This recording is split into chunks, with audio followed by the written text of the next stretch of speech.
Finally. That took so long. Holy crap.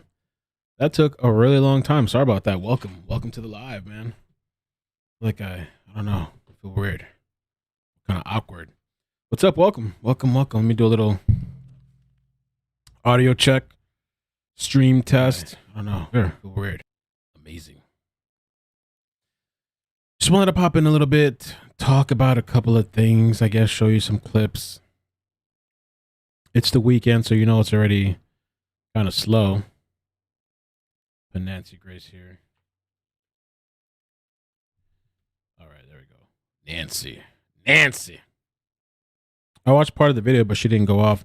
Bellhorse, thank you for the super chat. Brian was not upset until he became a person of interest in Gabby's disappearance after September 11th. Likely he couldn't face trial/imprisonment.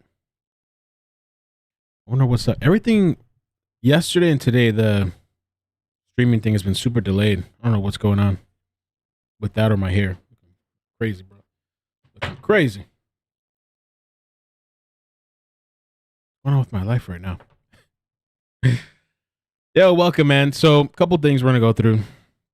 A couple things. You guys probably saw this. This was from earlier today. It's a short clip, but you know, Christopher Laundrie putting up a no trespassing sign. Somebody also that went out there earlier today and removed some of the signs that were critical of the Laundries at the makeshift memorial. So, you know, some people that are kind of on their side. And a couple of interesting clips there. We're going to watch Ashleigh, Banfield a little bit, talk, and this other guy, Michael Shore. But it's the weekend, man. It's kind of slow. And then we're also going to talk about the perfect... Whoa, what the heck? What is that? That's just my skin? What? Bro, I'm tripping. I don't know. All right. Oh, wow, there's people here too. Let me get straightened out before they cancel me and unsubscribe. And then we're going to talk about the perfect chat. What is the perfect chat, man, right? I get emails sometimes. I get messages, DMs. What is the perfect chat? What is the perfect chat? I got an email earlier today around in the afternoon, and somebody was upset about something somebody else said in the chat last night. And I didn't even know what happened. I didn't realize it. And they're like, oh, you and the mods, and you're insensitive or whatever. I didn't even see the chat. Sometimes, I think there was like 2,000 people last night watching. Sometimes people just don't see things. There will never be a perfect chat. Never. So this person tells me because of what somebody else said in the chat, they're unsubscribing. Okay, you know, thank you for being here while you were here. It's an open public forum. The live streams, and I was thinking to myself, this must be why the trolls get so much satisfaction, because people get so, like, it literally ruins their day. And I can only assume that the trolls must feel satisfaction from ruining somebody's day over a chat. And so it surprised me a little bit because I didn't do nothing. I didn't do nothing wrong. I didn't do nothing. I'm just kind of looking at the message, and it was like paragraphs. Sometimes I get paragraphs. I'm just like, okay. I don't know what to say. Okay. Bro, there is the YouTube filter. This is an automated filter from YouTube. Okay. The automated filter gets it wrong a lot of the times, the automated system, but it helps out. There is Streamlabs.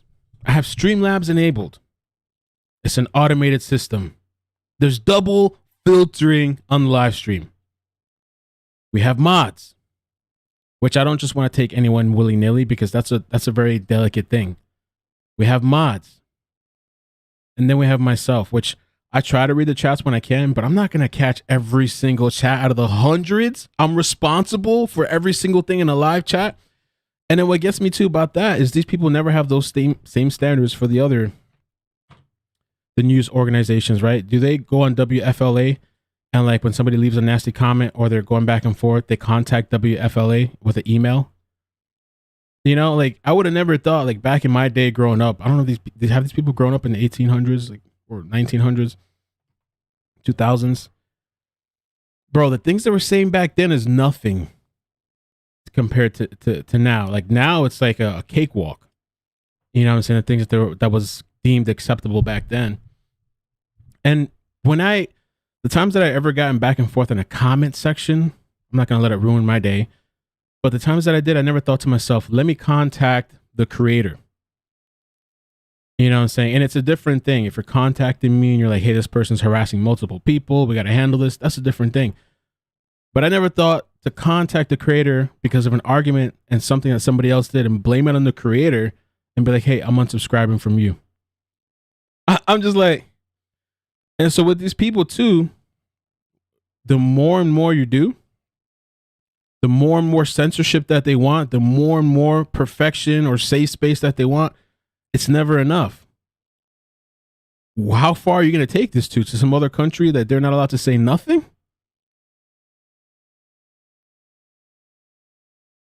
So I was surprised, but I was like, thank you for being here for the time you were here. And they were here for a little bit, like since this new story, Gabby. But I was like, yo, these people never been in a live chat before. You know what I'm saying? Like they never been in a live chat before. This is the first time you see something crazy. And it wasn't even crazy. I don't think it was crazy. She thought it was offensive, but I didn't think it was crazy. But yeah, the perfect chat. I couldn't imagine contacting like, yo, let's say somebody tracked me down because of one of the YouTube videos that I did. They're upset with me. They're angry. They show up at my house. Now I have to deal with this situation. Do you think I'm going to email YouTube and be like, yo, this person came and found me? I was using your platform to do my videos, but I'm never mind the person that showed up to attack me. No. I'm going to contact and email YouTube. See how far that goes, right? So I'm just surprised. I mean, it's whatever. Because people like that, you're not going to be around for long anyway. You know what I'm saying? People don't allow you to grow. They expect perfection. We just got here to the 100K and to over 1,000 people, sometimes even more thousands, and the live chat, and they expect perfection.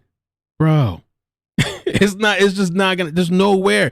We were sitting here, literally all of us watching and I don't even think it's a hater. I think she was genuinely upset, but she took it out on me. But and that's not just one person. There's multiple things that I've gotten.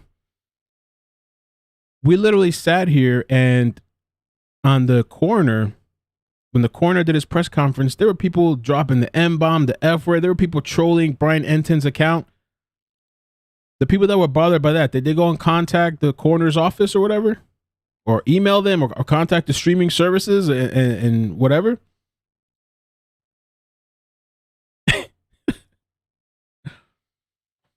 So it's going to take time, man. It's going to take some time to grow. You know what I'm saying? If you're here, I appreciate it. Thank you so much for riding with me. Not many people can hang through that. And Discord is also growing too. Discord, we're over 1,000. It's growing. It's not going to be perfect. You know what I'm saying? I'm adding mods slowly, but you got to be careful with mods. There's people that pretend to be nice and want to infiltrate. And once they're in, they start destruction. So having people be mod is not just like left and right. Oh, yeah, I'm just going to accept you. I don't know you. You've never been here. I'm just going to accept you. Doesn't work like that. And then somebody contacted me too. I mean, no shade to the person or whatever. But talking about, oh, bro, at 4 a.m, somebody joined. So somebody was in the Discord having an argument, or it wasn't even big. I don't know where these people are at that they've never had some sort of online thing. It was just a disagreement. Somebody contacted me, sue for $40. Bro, they were like something about I don't know if this is the behavior you have on your Discord. People are super nice there. There's outliers where we have to sometimes remove somebody or whatever. But they were like, they felt uncomfortable and that something about the hostility. I looked at the message. It wasn't even directed to this person. It had nothing to do with this person, but they're just watching. And it's 4 a.m. Yo, we're sleeping. Are we not allowed to sleep? It's 4:30 in the morning. I was like, bro, Discord, maybe one day there will be 24/7 coverage. There's not 24/7 coverage right now of admins. These people are not paid. People treat the admins and mods like they're paid. They're not paid. They're going to get fired. Eventually, I'd like to have some sort of incentives for the mods. If things keep growing, continue, I would love to do something, you know, that we can, I don't know, work something out. People are not paid. 4 a.m, bro, I was sleeping. I'm sorry that you experienced, it wasn't you in the argument, but you saw somebody else arguing. I'm sorry that you had to witness a little argument. Nobody even cursed each other out. It was just a little disagreement. But bro, bro, just rolling my eyes. The perfect chat. It doesn't exist, bro. It doesn't exist. But you know what we do? A lot of times when there's a situation, we try to address it and we try to help. But some people, that's not even good enough. There was one other example too. I remember one other example. Oh, there was one other time too, and then we'll move on to start. One other example of there was these 2 people on Discord that were friends, and they were just joking around back and forth. I think it might have been 2 or 3 people just joking around. Somebody freaks out. Oh my God! Oh, this person's being toxic. They emailed me. They emailed me. They DM me. They DM multiple mods. Multiple mods now are contacting me. Yo, nothing happened. No, it was nothing. I was looking for like, wow, this is gonna be serious. Nothing, and they're freaking out, contacting like 10 different people. So, bro, these people are ready to cancel. Yeah, cancel culture. People are ready to cancel. I guess I got canceled by this person for something somebody else said. Good luck finding a perfect chat, yo, or a stream that nobody says nothing. Back in my day, I just blocked the person. If it gets out of hand or whatever, if I'm in a chat, I wouldn't think to go contact YouTube or contact, I mean, who's a big creator? I'm going to contact PewDiePie. Imagine PewDiePie, 50 million plus subs, right? Imagine contacting PewDiePie about something you got into with somebody else. I'll just block and move on. I don't know, bro. Ari, I don't know. Jesus, bro. You can't laugh. You can't smile. You can't have any kind of human emotion. This day and age, you can't have any kind of like normal human conversation because one word is cancel worthy and somebody's getting offended. I'm like, bruh. Bruh. And I normally don't talk about it because I don't want to like, you know, entertain the people because please move on. Slow the chat. All right, let me slow the chat and we'll get started. We'll get started. How long? I've been going 14 minutes. We'll get started. iCkEdMeL classic rant or something. They'll probably email me after. You know what? You're a narcissist, and I felt you attacked me. Okay, let me check. Nancy Grace, that clip too wasn't that crazy. I thought it was gonna be, but it wasn't.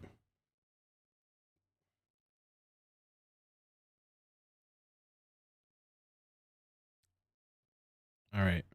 Let's watch this real quick, and then we'll get started. Boom.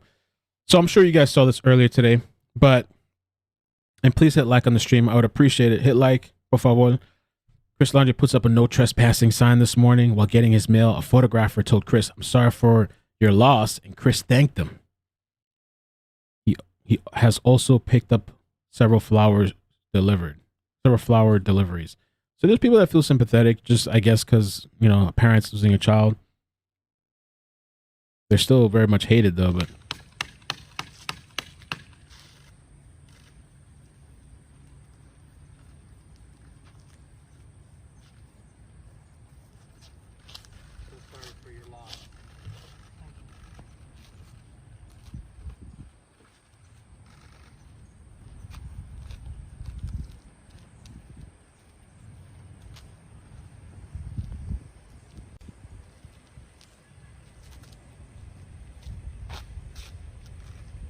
I always wonder about these people with the cameras. They're just I guess on standby all day long. Yeah, he said thank you. Amazing breaking news. Goes to get his mail.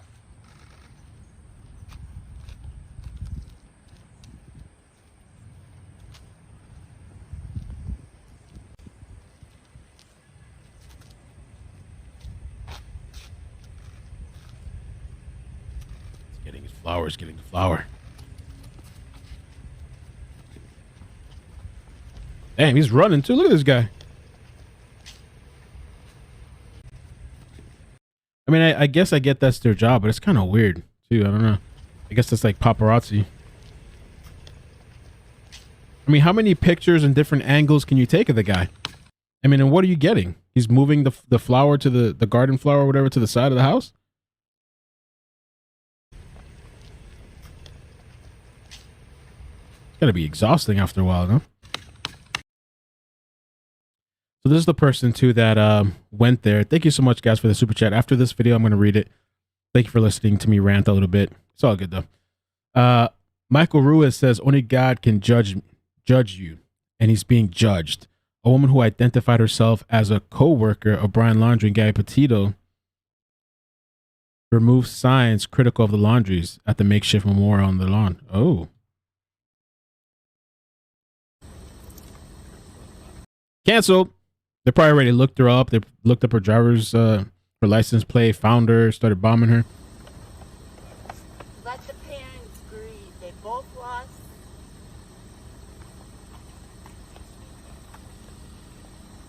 Gabby, that's one. Oh, and there's that weirdo out there too, Kamani, whatever his name is. I might address him at the end too. The little weirdo. Seeing your picture, see what you look like. Stalking other YouTubers and mods. Somebody had to do it.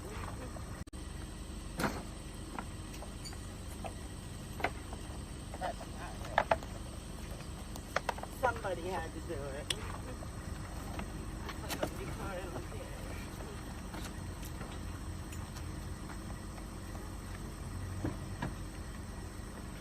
Taking away some of the signs.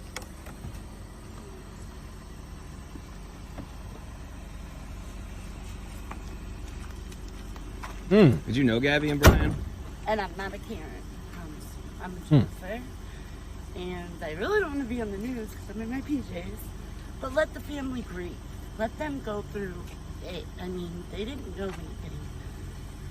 And if it was my son, I would do the same. Honestly. But I would tell the family, hey, my son did this. And the world needs to know they're not bad people. He made a mistake. I mean, only God can judge you. And he is being judged. He is being judged right now.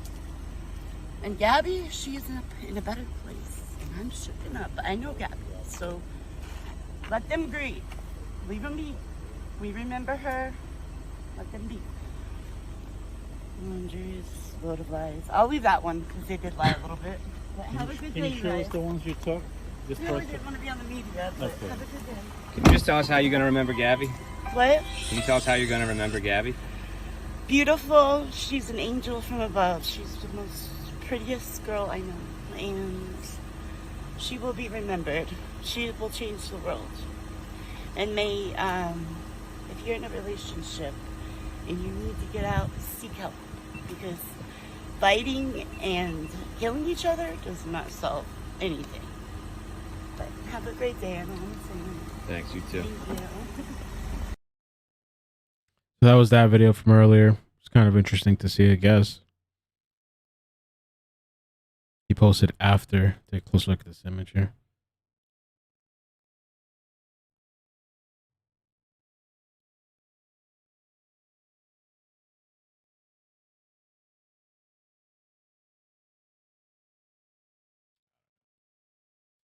Okay, Nancy Grace. Let's check it out. Let me read the super chats real quick. Super chats. I missed this person's one from the last stream. Maybe you will know the answer. Why isn't entertainment tonight on TV every night? Mystery of my fave show missing. Thanks, Hannah. Bell Horse, thank you for this. Oh, I read that already. Thank you for the super chat. Jamie, I was hoping to see you show up tonight. So tired of the vintage Family Feud episodes. Yeah, I wasn't even going to pop up because there's really not much. But I figured let me just for a little bit, make an appearance, do one of my classic little rants, and just go over some of the clips. I really need to update the Australian girl. Maybe tomorrow I'll do that. And we're going to have to look for some news stories as well. Video Man, thank you for the super chat. I don't think it was Brian's body they really found because I just find it weird how as soon as his parents join the search, boom, they find him. There's a lot of people that keep saying that too. I mean, there's a lot of people that feel like that. I believe that's Brian. I don't believe that, like, I don't know, it's like a body double or fake, whatever. But a lot of people feel that it's not him. I was talking to somebody on Instagram that was telling me the whole thing. They don't think it's him. Dancing Lobster, you can never blame yourself for what others say. Let those people leave. Unhealthy mindset right there. True that. Dr. Croco, what's up? Glad to catch you live. What's up, man? Thanks for coming. Juanita, thank you for the super chat. Sandy, thank you for the super chat. Hey, Mel, don't sweat it. Small stuff, eh?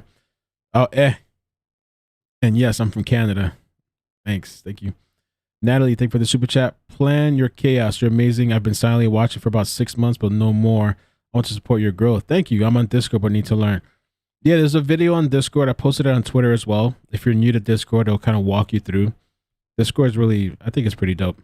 It's a smaller, nice community that's growing there. Nora, just became a member to your show. Thank you, Nora. Appreciate that. Hopefully I didn't miss any people.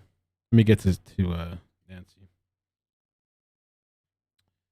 The new members. Thank you, Sandy, CR, Luna, Jamie, Nora, Stacy, Forever, Carly, and Charlene. I want to get back to the body.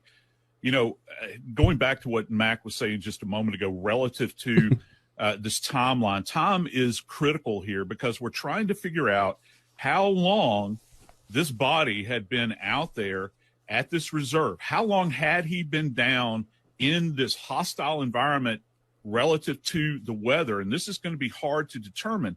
What's key about this, Nancy, is we don't really know how long the skeletonized remains, remember they keep saying that, have been out there. And it takes a while for a body to become skeletonized. Well, Joe Scott, I mean, You're the death investigator, having seen literally thousands of death scenes. But it struck me, how can he already be skeletonized?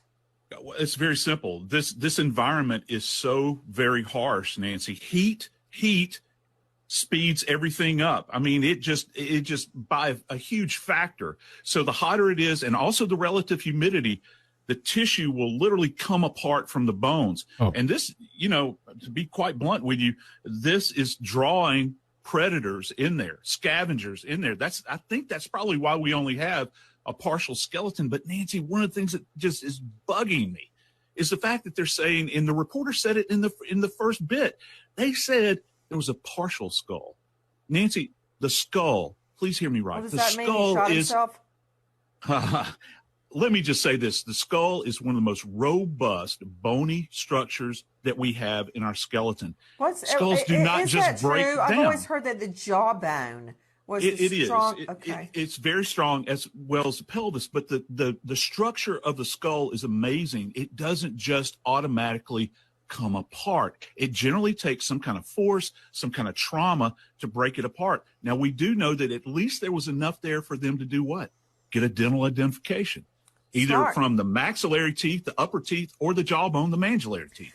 And see, it's when you say things like that, that's why we keep you hanging around.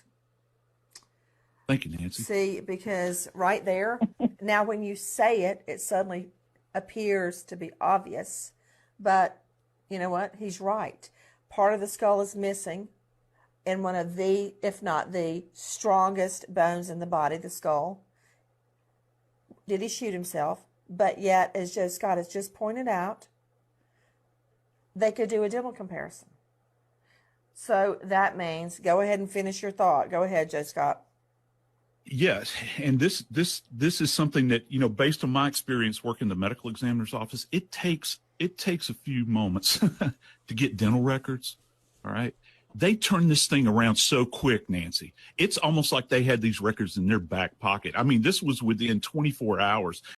Yeah, I was really surprised how fast they did that. The identification of Brian. I was like, damn. I've never seen that personally myself either. That was fast. Many times dentists require a subpoena. All right, guys, we're going to do this super quick. Whoa. I don't know who you are.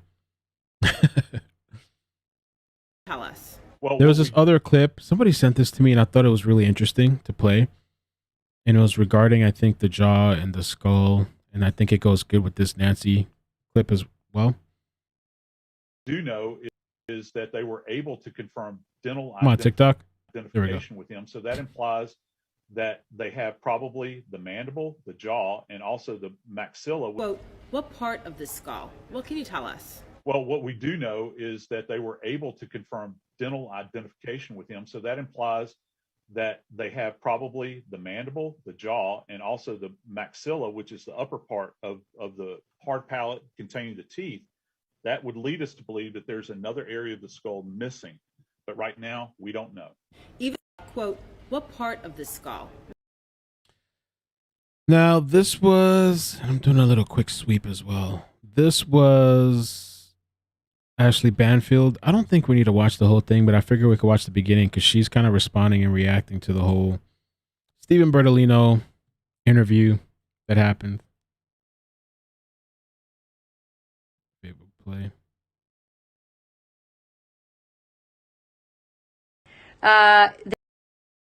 There was a method to my madness, and that was that I wanted to find out if Mr. Bertolino.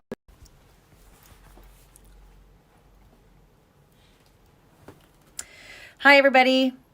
Just waiting for some people to come on before we start this live stream. Holy Dinah, what a night.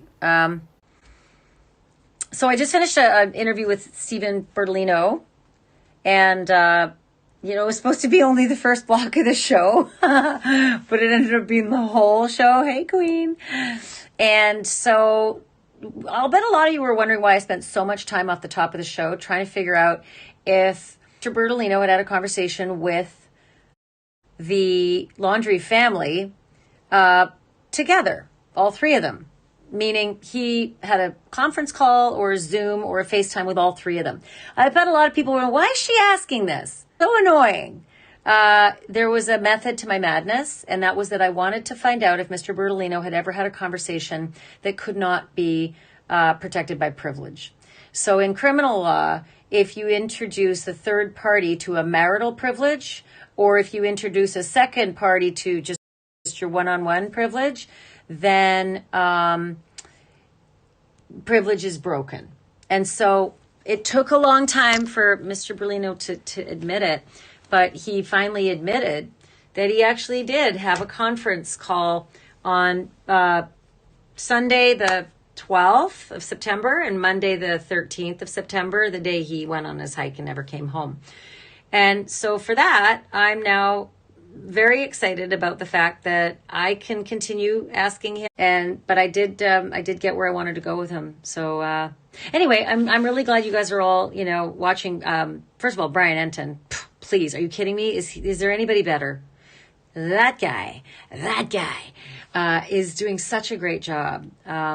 I just am so proud of the work he's done. I'm so proud of his dogged determination. I'm so proud of his eloquence and his grace in the work that he does. And, it's not an easy job when you're in the field, folks. I have done my share. It is really physically difficult. You mostly write on curbs. You put a notepad on your knee wherever you can. You eat in a driver's seat or in a passenger seat, and usually while you're walking. And it's pretty hard. He has been outstanding. I know. I always have a tough time reading who the names are because they're so gray and I can't see them. So I wish I could name you by name with all your awesome comments, guys. And thank you for your compliments on the interview with Mr. Bertolino. It was such a tricky interview because he was going sort of all over the place with the timeline, and I was trying to get it straight because at one point it was Tuesday where he told the FBI, and then at another time it was Monday, and then he started saying Sunday, and Brian had even disappeared on Sunday, so I didn't understand that. But I think we got the essence of what happened, and that is that he was talking to the FBI before Brian went missing. So it sounds to me like the FBI was suggestive in that they were being squeezed, and maybe that was what Brian decided to just finally say, enough, I can't handle it. That's just my guess. But the fact that the FBI was in conversations with Bertolino, as he said, on Sunday and on Monday and Monday night, that must have been a very stressful and harried period of time. I was also, and I don't know how you guys feel about this, I was most enraptured by his response to the simple question, did Brian kill Gabby? There was a long pause, and he said he couldn't, get into that. And then I was also very, very intrigued by his body language and his response to the question, do Mr. and Mrs. Laundrie know if Brian killed Gabby? And he really paused and then just said, I don't think I can answer that, which for me is a very... Oops. What did you guys think about Ashleigh's interview? I thought it was pretty good. Some people were saying she didn't do it. I thought it was kind of good. They set him up, though. They definitely set up the attorney, Stephen Bertolino. And that was the plan. I think that was the plan from the beginning, to kind of trip him up a little bit. And they had Brian Enton ready on standby. Let's take some of the super chats real quick. G, thank you for the super chat. Vegas Moxie, thanks for the coverage and laughs. No problem. Thank you, man. I hope you guys are having a great, safe weekend. Being close to your family if possible, because you never know. We appreciate you. Thank you. Joy Bell, thank you for the super chat. Mo, I think it's hard for us to accept that it's him, because if he is dead, so is the chance of knowing what happened. This story is just sad overall. I think that's part of it too. I think a lot of people are kind of having a hard time because it just leaves a lot of questions, I guess. Shayna, thank you for the super chat. Hi from Pittsburgh. Gracias. Rianne, he blew his brains out. Damn. Sandy, I saw somewhere today that a gun could do that. Thank you. Mo says saltwater crocs have the strongest recorded bite force of any animal on the planet. The kind of force can easily crush a human skull. Okay. Thank you. Terry, hey, super chat. Thank you so much for that. MB, appreciate you, Mel. You're doing a great job per usual. Cancel the cancelers. Thanks, Em. Boho the Explorer, thank you for the super chat. Yeah, I thought she did good, man. I don't know. I thought she did a really good job. I think she did. And he might be coming back on. It's a very powerful answer. So it was just, I think you're right. It was very telling. I just saw a comment saying very, very telling. Sometimes you get more in the silences in an interview than you do from the interview itself. And I'm also just sort of perplexed by the whole notion of the Northport Police Department saying, we work in lockstep every day with the FBI. And he never, ever said Brian was missing. But he was, Mr. Bertolino was so steadfast saying, I did so. And, there's always another side. Thank you for reminding me of the wild boar evidence thing. I sent myself a link to show you guys, and I completely forgot. So we'll keep playing this, but I am going to play that as well. I saw something from Inside Edition. Story. And it's possible the FBI didn't want to share with the Northport Police. So I think that the Northport Police may have bungled some things here, right? They let that Mustang go. They lost sight of him, and that's a mess. So maybe the FBI said, let's not share everything, But holy Dinah. I mean, like, what's going on here? Is it the cops aren't working together? The cops are working together, because they sure backslapped each other, at the reserve the other day. Ugh, don't get me started. All right, let me see if I can get some questions from you guys. You can know as attorney, that's what we do, but you... Thank you, Pam, for the membership. Gracias. And thank you, Michelle, for the super chat. Can't counsel clients to engage in criminal acts. No, that's true. I don't know that running away is a criminal act, because when he ran away, he wasn't a fugitive. So that's not counseling someone to run away and be a fugitive. So I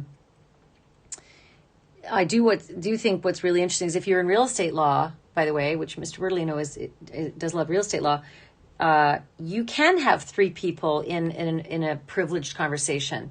But in criminal law, it's very different. So for all you people out there, if you have a son or a daughter who is a problem, or maybe DUI or something, you'll get kicked out of the room, and the attorney will only converse about these issues with the client. P.S. You can't represent everybody. That's the other question. I mean, I wish I had another hour. You can't represent everybody. You represent Brian or you represent the parents, but it starts to borderline on... inappropriate if you begin to represent. There's a conflict, right? There's a conflict there. So, because the Laundries could face charges and Brian could face charges, and they could be competing charges, and you're the attorney for both. So that's a conflict. But I think a lot of this might have been happening very quickly. So who knows? But let me see what else you guys are asking. Laura, thank you for the super chat. Laura says, can we confirm BL had a gun with him on the trip? and in the reserve. Source, please. I have not heard confirmation of this. Thanks. I haven't heard any confirmation either. I think they did ask. I thought they asked the police at one point and somebody else, but they said they can't. Either they said they can't speak on it or they can't confirm it. The only thing I've seen is that picture, like on the Daily Mail, and that picture that people have looked up on the realtor site, where it's the bedroom. There's a gun hanging, but people have said that that may have been the previous person. That it's not actually Brian's gun that was hanging at the top of the picture there. So I haven't heard any actual like confirmation that I know of personally about the gun. But people do believe he owns a gun, but I haven't seen like proof or whatever. Jackie Jax, I got my Single Life hoodie on we're watching. Thank you so much, Jackie. I appreciate you buying that. I got my Single Life hoodie on. We are watching your live at the bonfire. Oh, thanks. Awesome. I need to re-add that. I took a lot of the merch down because I want to fine comb through all the merch and like make sure everything's good. I've been learning a lot of different things about Discord. I've been learning a lot of things about Shopify. I used to use the other service, but Shopify gives you control. I mean, I'm not going to bore you with the details, but it's a whole different ball game with that stuff. And so I am going to re-release that. But thank you for purchasing that. I remember when you bought that. If they weren't worried that he left, why did Chris say I shouldn't have let leave? He was distressed. Yeah, so there's another thing that was cleared up tonight. Mr. Bertolino said on NBC that Brian was grieving before he left. Well, he left on the 13th, and Gabby Petito wasn't discovered dead until the 19th, and that's 6 days later. So how could he have been grieving, right? If he's an innocent guy, he just must have left his girlfriend, and what's all the fuss about? But if he was grieving, then he knew something the rest of us technically didn't.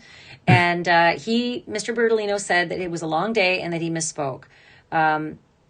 I take people for their word. I think Mr. Bertolino has done a lot of interviews, and maybe he was conflating the grieving that Roberta and Chris are doing. But that was his answer tonight, that he was that when he said Brian was grieving, he misspoke and he meant very distressed. So that was, and someone says Bertolino is condescending. So first of all, I like going toe to toe with lawyers. It's always a spar. And I spoke with him after the interview.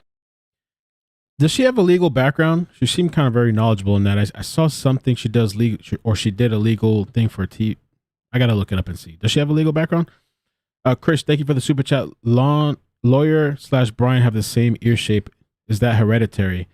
No idea. That little pointy thing. Yeah, I don't know. I didn't even notice that the lawyer had it. KJ, thank you for the super chat. I saw somebody else in the regular chat say about captions. Turning on captions. I'm sorry I didn't turn it on for this live stream. With the captions, you have to turn it on before you start the live. And for some reason, it's not automatically on. I wish it was just automatically on. So I manually have to turn it on every time for some reason. But I'm going to try to keep that in mind. I'm going to add it to a checklist because I've had a couple of people requesting closed captions for live stream. So sorry about that. I guess when it ends, it'll show up. But I got to figure out if there's a way that I can have it auto set to just automatically be on for you guys. Sacha, thank you for the super chat. I think SH cornered him enough for him to make mistakes. She did great. I think she did too. Interview, and he was perfectly delightful. SH, did you mean? I'm assuming you're talking about who's SH? Ashleigh, you're talking about? I think SH cornered him enough for him to make mistakes. She did great. So I am totally fine, and I have big girl pants. So I'm totally fine with it. I do think yesterday it was a long day for him, and he went, I thought he was unfair to Marnie, because Marnie Hughes is just so nice, and she had good questions, and she's a great journalist. And I didn't like that he was rough on her, and he kind of took it out on her. So it was payback. She's a legal analyst.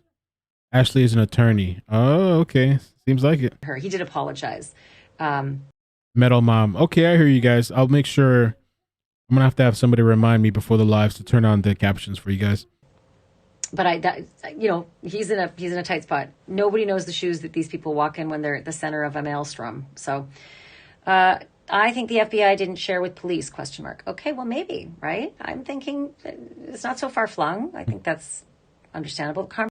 Yeah, they lined up the attorney, man. They lined his butt up. He was set up, man. He was set up. Not that, it's whatever to me. It was I guess it was somewhat entertaining to watch. But yeah, they lined him up. Amber, thank you for the super chat. You're doing an amazing job. I enjoy your YouTube channel. Thank you, Amber. Conversations they had before he was attained as counsel. Are those conversations also privileged? Haha, very good question. You know, I used to think, and many people have seen in the movies, give me $1 and now you're officially my lawyer. It's not like that. When you represent yourself as, when you hold yourself out as representing someone, that's when privilege attaches. And so they could have had conversations prior to being officially attained as attorney. Could have happened sort of anywhere along the way.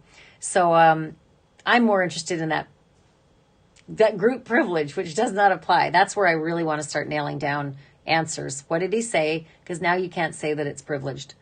You had him at the end, and I ran out of time. I know, Morgan. I was so frustrated. I blew through every break. I lost the Alec Baldwin part of the show. I lost Brian Enton's awesome reporting. He was going to do 2 full blocks.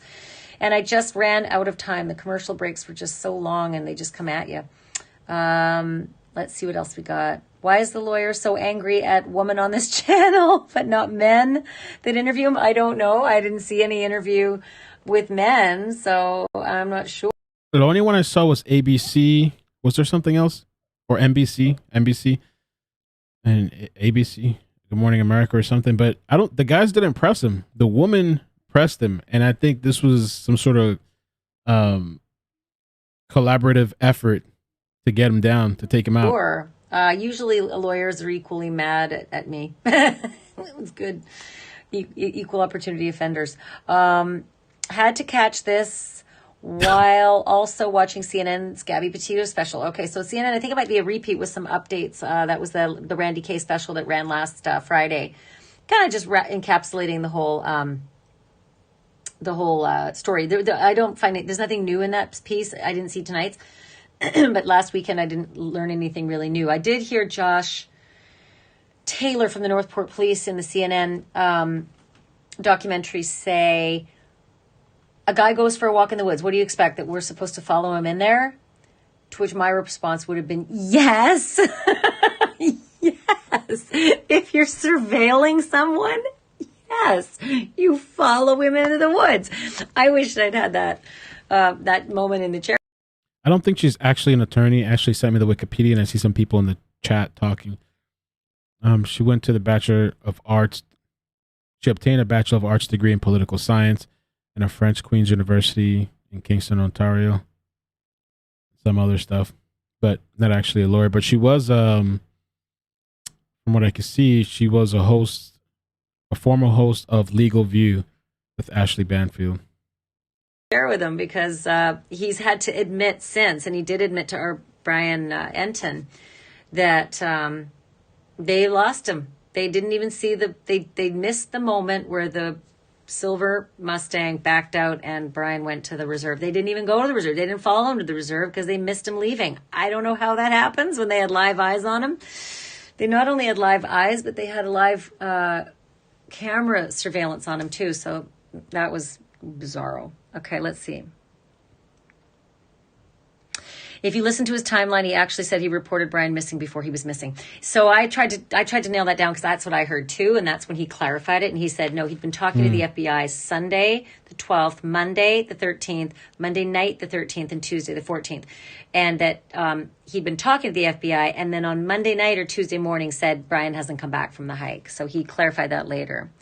They're saying that she was on Court TV during the beginning of the dreaded, I guess we can't say that word, the P word. And no, it's not what you're thinking. You and Brian Enton are rock stars. Brian is a rock star. Brian is a rock star. He's amazing. Like beyond amazing.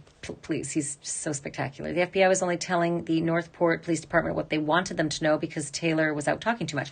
Taylor wasn't not out talking very much, believe it or not. We struggled a lot to get interviews with Josh Taylor. I just think that maybe the FBI saw a couple of things that they maybe didn't like letting the Mustang go and letting the guy get away. That might have informed their actions.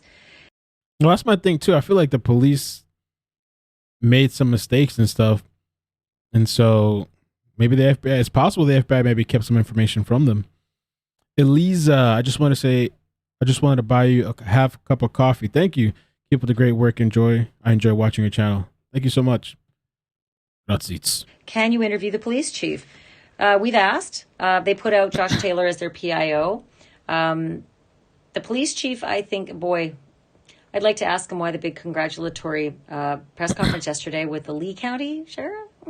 Lee County Sheriff is not the guy who runs this investigation. He's not involved in a management capacity. He might have lent some gear, maybe some people, but it was a bit odd. I'm not going to lie. That was an odd thing. Okay, let's see. I lost all the comments for a second, and I'm going to try and get them all back. Just a minute. I love you too, Laura. Thank you. Where'd you guys go? They just disappeared. Hang on. Sacha says if he cares for them, he should find them a real criminal lawyer. He is talking too much and making too much and making way too many mistakes, chasing fame and money. Yeah, I think that interview, he may come back on just to try to, I don't know, salvage whatever happened on that last video. But on the last interview. But yeah, I think that kind of hurt him more. Some people said nothing happened, nothing was exposed. I just think his body language and some of his expressions were more than anything we've seen on any other interview that was done before. Well, that's annoying. Goodness. So this Twitter thing, I updated my phone the other day and I couldn't even go live. I had to completely re-sign in, redo everything, load it back up. I might end it here soon. And then I could go live. So it took a while to get back on. I cannot see any comments right now. I'm just seeing all the names of the viewers. And as I go back, this is so frustrating.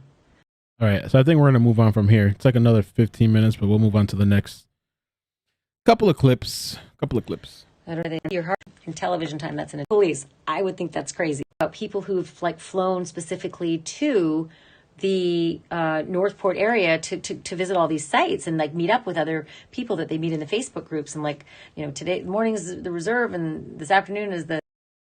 All right. Did Brian Laundrie take his own life? His parents' lawyer told GMA today that Laundrie was grieving when he left the house on September 13th, never to be seen again. Brian had been extremely upset. Chris and Roberta were very concerned about him. They expressed that to me, that when he walked out the door that evening, they wish they could have stopped him. They wish they could have, prevented him from going out, but he was intent on leaving. And Chris said to me, in hindsight, I know I couldn't stop him. I just wish I could have. Do they think he committed suicide? We've had that conversation between the three of us, Chris, Roberta, and myself several times. We just do not know. Of course, knowing his mental state when he walked out the door, it was always a concern. He refused to say if Brian told his parents what happened to Gabby Petito. That's not something I can comment on right now, and I'd like to just leave it at that. Well, if you can't comment on it, it means you know something about it. Reportedly, only Brian's skeletal remains were found, and some locals believe he was devoured by wild pigs. It's the wild pig thing. Some people are talking about that. I just heard about this today. One resident was quoted as saying, "They're evil animals and will eat anything." Now that we know Brian is dead, attention is switching to his parents, whose behavior throughout this saga has outraged so many. Hey, Marissa. Hey, everybody. Welcome. If you guys wouldn't mind hitting like, por favor, I'd appreciate it. Lo agradezco. Por favor. Gracias. People. Could they face criminal charges? Nancy Grace is hosting a special report. Look at her face. On the case Sunday on Fox News. If they lied in any way to protect their son, if they encouraged, aided, or abetted him in wrongdoing, they can and will be prosecuted. But famed defense attorney Alan Dershowitz believes a prosecution is unlikely. Are they going to walk away free from all this? The mob and the pitchforks don't establish justice. Oh no, what he said? Canceled. They're going to find him too now. What he said, the mob and the pitchforks? Alan Dershowitz believes a prosecution is unlikely. Are they going to walk away free from all this? The mob and the pitchforks don't establish justice in America. Just because people want you to be guilty doesn't make you guilty. The criminal justice system is not designed to placate the public. He's canceled. Sacha, thank you for the super chat. He said a lot that, well, he said a lot. There's a difference between staying quiet and saying no comment, or I can't answer that. By all means, keep talking, dude. All right. Thank you, Sacha. And I saw your correction too. You meant to say she previously. What's up, Kellyanne? How you doing? Thank you for the mods coming through. Mods getting a lot of hate. Well, not today, but you know. The other thing, I think this might have been Rachel on Facebook that sent me this. And it says here, just to be clear, the hashtag, the what if Cassie sign is not Andrea's. So a lot of people are confused about that. That, you know, the whole $40, expansive $40 lawsuit. Andrea's lawsuit said that she contributed funds and helped construct the sign. Is that not true? Did you purchase / make and place the sign without anything from Andrea? I couldn't imagine like fussing over this $40 thing. If the lawsuit is not dismissed and it proves once more how ridiculous America is, sorry to the good Americans, because the negotiation costs every taxpayer, and I don't think this woman is one of them. More than $40.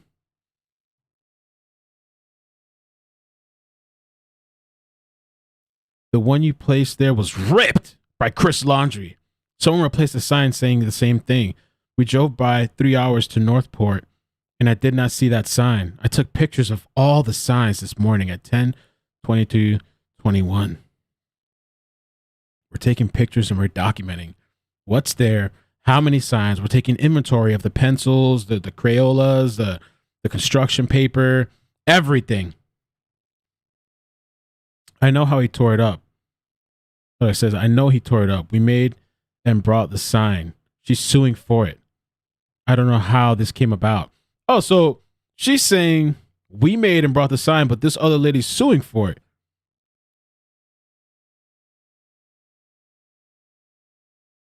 So what is going on with this whole lawsuit thing?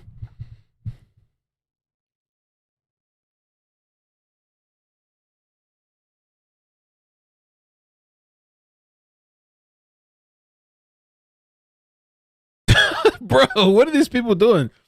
So it says that Andrea pressed charges and is going to court 12/1/2021. That's all I know. Ask her about it. It was your sign because I sent you the photos. And the lawsuit is over your sign. Dun, dun, dun.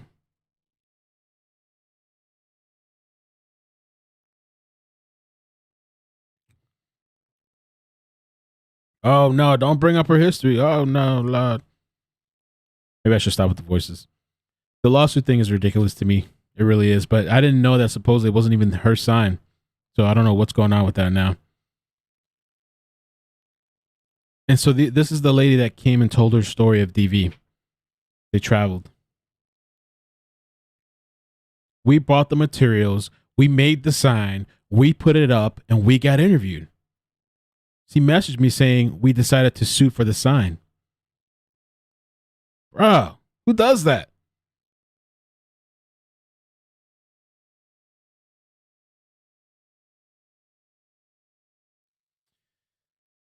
Okay, so there was this other clip. I'm not even sure what happened here, but this was actually a more recent clip. Today, 7:37. Michael Shore on Twitter. We'll check it out. I just thought that it's just kind of like the things that people, I don't know. It's kind of sometimes funny to me, somewhat funny, I guess. I don't know what the purpose of that is. I don't know what kind of message they're trying to do with that. It just seems ridiculous. It's not even their sign, apparently. Allegedly, what they're saying. So what are we doing? Canceled. Holly, thank you for the super chat. Jackie, LO, we got this campground, all in chairs watching. Oh, nice, man. I'm kind of jealous. That's nice. Amazing. Sacha, thank you for the awesome work. Thank you, Sacha. Appreciate the super chats and you coming through. And you guys, Saturday night, coming through. Let's check out what this says. The saga. But I refuse to go to the Laundrie house anymore. There's nothing to be gained by sort of invasively pointing cameras with into their home. So Lulu said y'all not seen the point of the lawsuit. All right, Lulu, can you explain it or some sort of explanation? And I'll hear you out.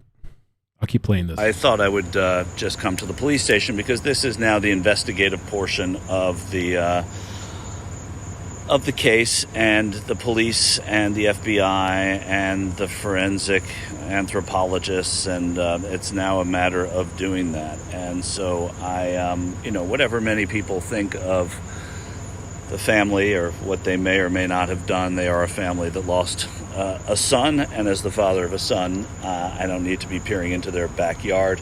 If there was a chance, I've been doing it for a little while, and a lot of the media have, on the chance that the FBI was going to come and bring news, which they did, and so I guess he's decided he's not going to stand outside of the Laundrie house, and so he's going to stand outside of the police station, I guess. I guess it's better than being over there, I guess. Maria, thank you so much for the super chat. Gracias. Thank you. Hey, so glad I was able to catch a live. I have wanted to for a while to contribute and support the channel. Happy to have found you. News without the bull. Thank you. No BS. Sometimes I went into a little rant earlier this stream, but it's therapeutic for me. It's good for me. as well as the notion that, as far-fetched as it was, everything was a possibility that somehow Brian Laundrie would walk in that door. I don't and never thought that was going to happen, but that's why you're there. But there's no reason to be there now. And so we're here talking about the case a little bit tonight, talking about where it may go from here.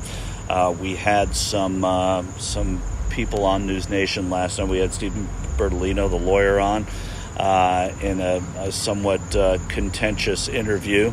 But this is the part of the case where things are going to probably take a little longer, and that's I think that's important to realize that you're going to have the investigative process take a while, and there are questions that need to be answered. So that's where we are. There's no news from the Northport Police Department, certainly not today. Brian Enton interviewed them yesterday. I'm not staying at the neighbors at night. I'm not going anywhere. I'm staying in Florida for another, I'll do some lives for News Nation today and tomorrow, and we will as well tomorrow, follow any leads or stories. But, that's Ashleigh. Ashleigh rocked the interview. I hear you saying that. The notion that, she held Bertolino's feet to the fire, there wasn't much for Bertolino to do, and Ashleigh has been doing that kind of programming for a while, so she's very good at it. And I think it's right in her wheelhouse, which is, it was quite an interview. You can see it on News Nation now if you want to. And I think that they're going to be, to me personally, I don't know why Stephen Bertolino keeps going on television. There's nothing for him to say, and there's so many different timelines here, and I understand he's spoken with the FBI, and he's spoken with the police and with the family, and there's a lot to remember. I don't remember what I had for lunch. He thinks now he remembers, but in general I don't. The interview should be on newsnationnow.com. And there are Sally from iCkEdMeL from Lulu. Okay, Sally from Lulu. Yes, sir. Lawsuit was filed before Brian was found. It means to make them talk/distract. Okay. YouTube links to that, and there's that. This is Brian's cousin, Brian Enton's cousin. No, I'm just kidding. This is another guy, Michael Schur. He does seem defensive, but I will say this. He doesn't want his reputation impugned, and lawyers by nature are defensive, I suppose. And does he get paid for those interviews? He does not. He doesn't get paid from us, and generally speaking, they do not. That when you're doing news, you don't get paid. If he keeps talking, he's going to hurt the Laundries more and his credibility. I agree. I think he was doing good as far as doing his job until that video where he went on Ashleigh Banfield. Parasol, thank you for the super chat. Corgish, I don't even know how to say that. I'm sorry. Corgishan Horses, thank you for the super chat. Love your channel, Mel, from a fellow South Floridan. Oh, nice. Floridian. Nice. Florida. All the crazy people here. We're all crazy over here in South Florida. Most of us. Most people on the road anyway. Maybe. We don't know, right? Because we don't know really any of the story on the Laundrie side because they haven't spoken. He could be doing an amazing job or a terrible job, and we just don't know yet. And that's sort of above my pay grade. And he does have everything documented, I'm sure. But when you're doing an interview and you're on television, sometimes you don't remember everything. But I would imagine if he were in a courtroom, he would. I don't know. I can't speak for him, but I certainly wouldn't be doing interviews if I were him. I think it's funny that he keeps going on TV too. I don't know if he looks like a lawyer. I don't know what those people look like. A crook lawyer looks like, and maybe I am too kind. But truthfully, I just don't know. I don't know enough about the law stuff.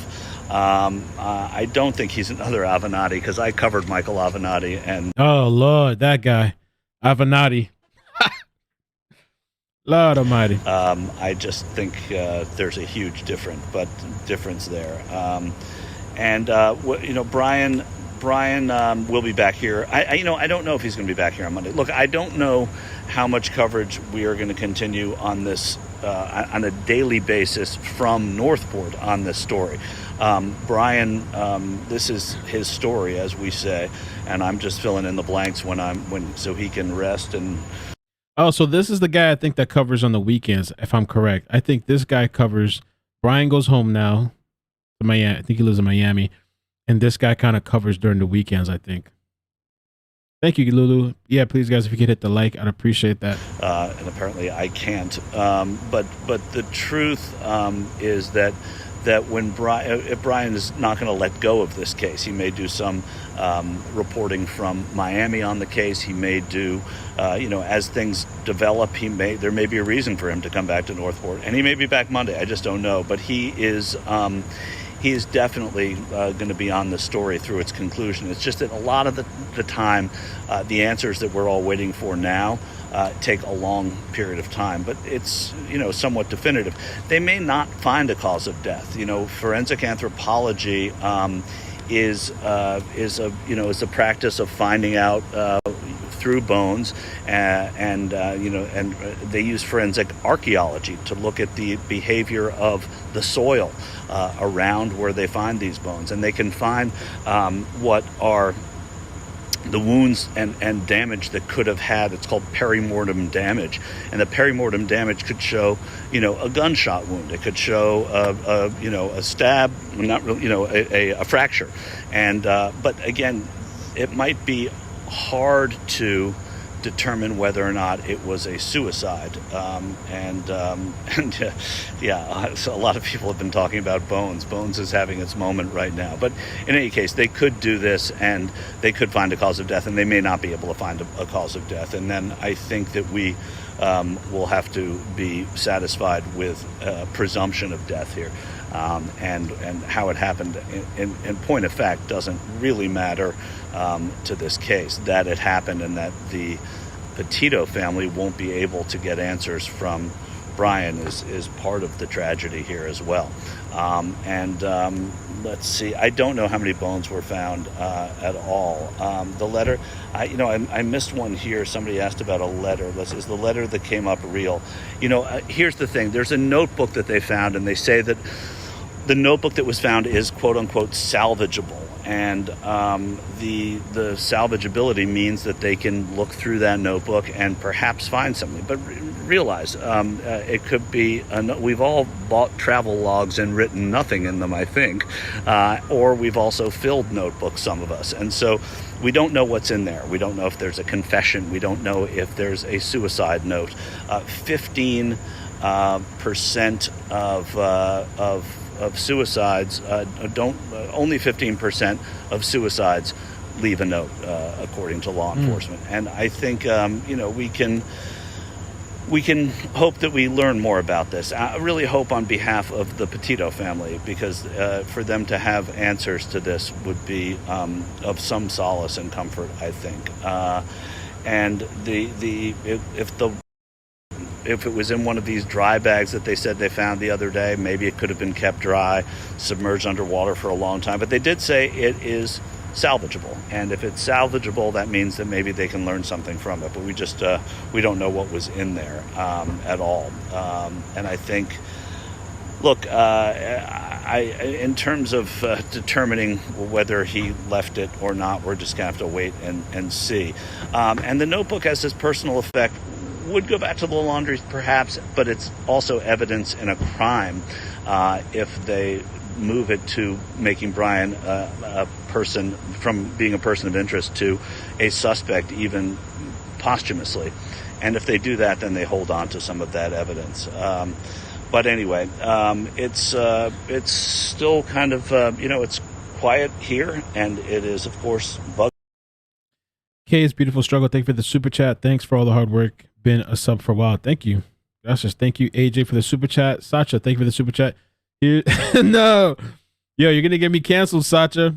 Sacha says, here's your stripper money, LOL. I die laughing cada vez que dices gracias. Thank you, Sacha. Appreciate that. Oh, man. They go, iCkEdMeL. Cancel his ass. Buggy. See what it's, see his subs. Here, because it is always buggy. Hello, Ohio.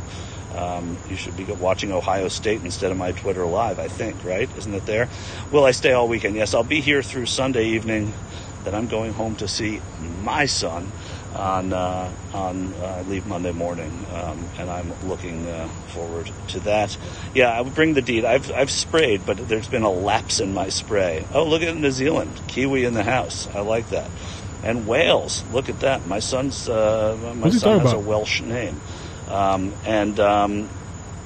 Anyway, in California, excited to follow my political reporting. Good. I'm hoping that we do a lot more. I don't see Josh Taylor walking around here, but I hope we do a lot more political coverage. We have 2 governor races coming up, and then we have the midterm elections. And in this state, there is an open House seat for the late Alcee Hastings.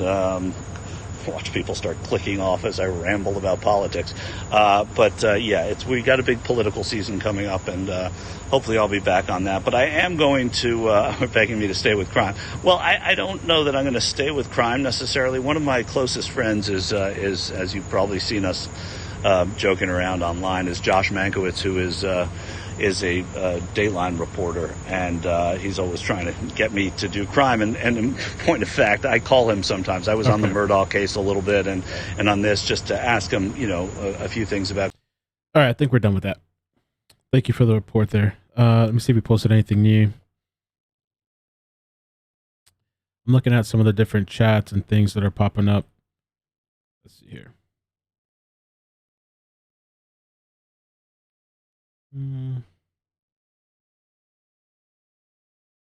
Welcome to Living. I wonder if I can play this.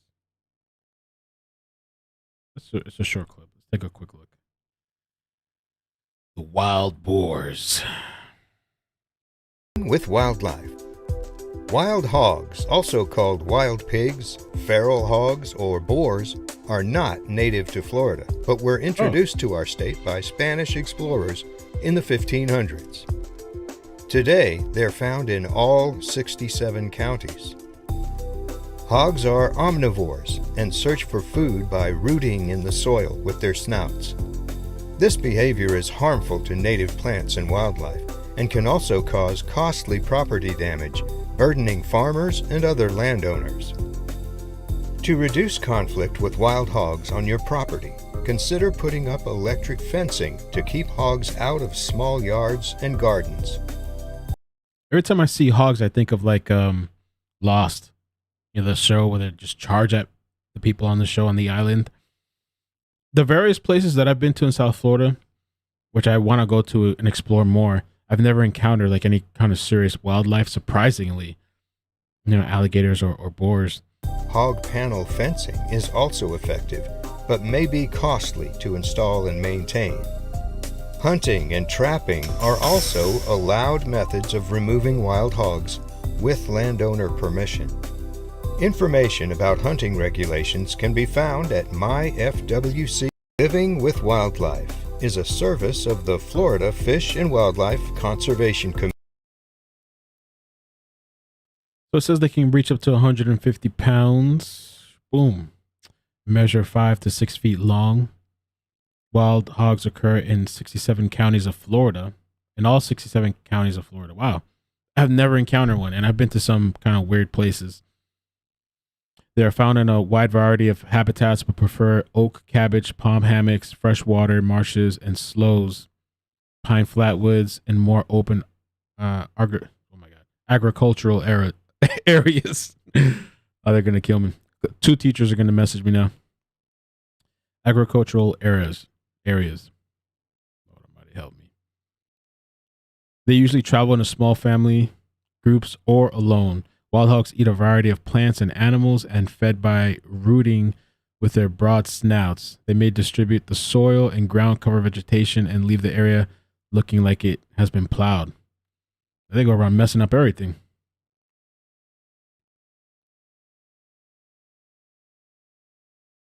Wild hogs. They're dangerous. I hear a lot of people say they're dangerous. Will they charge you? What will they do to you? Just charge you, I guess? What they gonna do to you?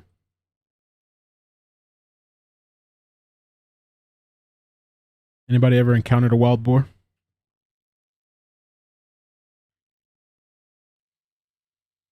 Wild hogs eat anything and even meat. Even meat. Trying to pull up this other. This is a really short clip. Have found his remains. It's critical that they have found his remains. Now, the parents' movements, their words are going to be scrutinized very carefully. Did they hide him? That is the question. And they're going to be facing a lot of heat, Dr. Oz, because if this is Brian Laundrie, there will be no justice for Gabby. And everyone's attention is going to go to the Laundrie parents. What did they know? How much did they know? And did they help him hide out? They have tusks. That's true. The tusk, huh?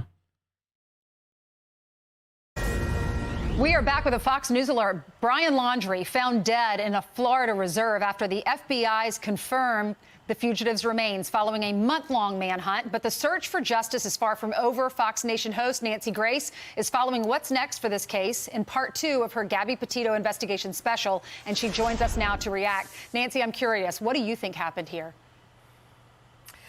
Well, I know that according to the defense attorney for the family, Steve Bertolino, that the evening that Brian Laundrie left home, he was angry and upset, and his parents tried to stop him from leaving. Now, that goes to the theory that he committed suicide.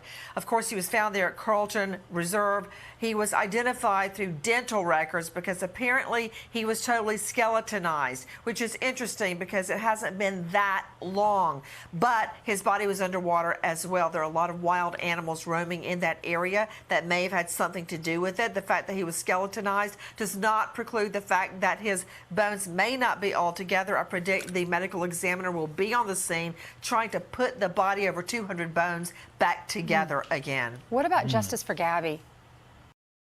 Jennifer said they charge, sound mean, and do not taste good, unlike regular pigs. Oh, I didn't know that. Pigs cannot digest teeth, and a killer here in the South knows that. Damn. Well, I've got to tell you, there's not going to be justice for Gabby. This will never be in a court of law, and we will never know exactly what happened to her unless there are enough forensic details from her body, such as his epithelial cells, skin cells under her nails, something to tell us exactly. And Margaret said, I just don't get yourself before any wild hogs. They will eat you alive. Damn, is that true? They would do that? Exactly what happened. Was it after a fight? Was it following the argument at the Merry Piglet restaurant? We may never know those answers, but this is what we do know. We believe Brian Laundrie murdered her, and I mean murder. Premeditation can be formed in the twinkling of a moment, the blink of an eye, much less the time it takes to throttle somebody dead as you're looking directly into their face. That's premeditation. So I know she was murdered, and I believe Laundrie did it. I had a really interesting conversation with this lawyer on Discord. She goes by the name Technicals. And, well, we actually we talked on text. I wanted to talk to her on voice, but she was talking about premeditation, and we were kind of going back and forth a little bit. I was just kind of trying to pick her mind and kind of learn, where's the line of premeditation, and because we were talking about if somebody rages, or the crime of passion thing where somebody snaps, can that still be deemed like premeditation? And so I believe, I don't remember verbatim what she was saying, but like kind of like what Nancy said, premeditation can happen like in the snap of like a blink of an eye kind of thing. I don't know all the terminology or logistics with that, but it's interesting to hear that. How and technicals, not testicles. why, we'll never know. What about his parents? Do you think they were involved? There are these rumors. Well, I do find it an extreme coincidence that they go out under Carlton Preserve, and within an hour, they find his belongings. P.S. I think there's going to be a notebook in that dry bag that will probably have a lot of his ruminations, extremely self-absorbed writings about his thoughts. We may get some clues from that. And then suddenly his body is found. But if you follow that through, that thinking that they planted those items, it doesn't make sense. A logical conclusion would be they planted the body too. That did not happen. I would be more concerned if I were them about aiding, abetting, and encouraging him hiding out from police and not revealing the truth. Here's the fly in the ointment. Unless they did an overt act, they will never be prosecuted. Nancy, thank you so much. Thank you. I'll see you Sunday night. Yes, ma'am. So be sure to catch a Gabby Petito investigation. That was that. Thank you, Calvin, for the super chat. Queen Viper, thank you for the super chat, says, has anyone talked about the fact whether they knew Gabby was already dead before Brian got home, which would be the reason for silence so early on? I think quite a few people have talked about that. The fact whether they knew Gabby was already dead before. Yeah, I mean, I don't know. It's possible. There's so many possibilities.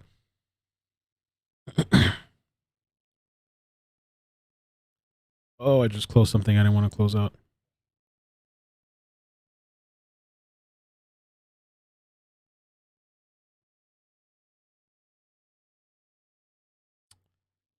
I just messed that up. Oh, well, I guess I could read this. This was just really a brief stream, but I think we kind of hit the end. I had something else open, but I closed it by accident.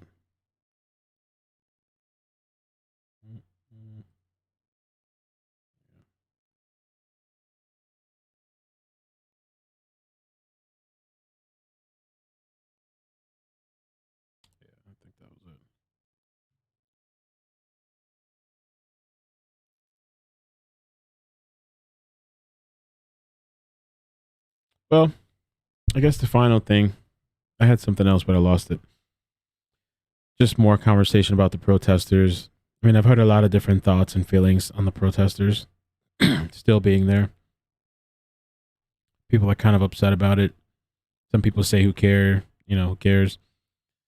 This person here said that I heard the protesters scream yesterday. How do you feel about Brian burning in hell? This is heartless and terribly wrong, in my opinion. We don't know the whole story and need to remember there was just one killer of Gabby, and the Laundries followed orders being mute. That's just repulsive. Yeah, there's a lot of people pissed off. I don't know. iCkEdMeL, you should do call-ins.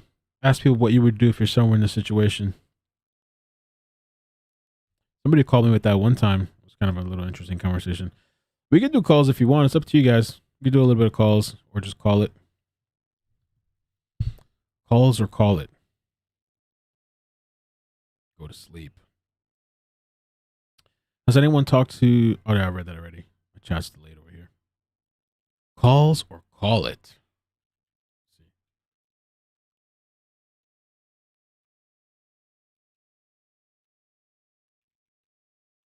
You guys want calls? Oh, Lord. All right, you guys remember nighttime, what happens with the calls, right?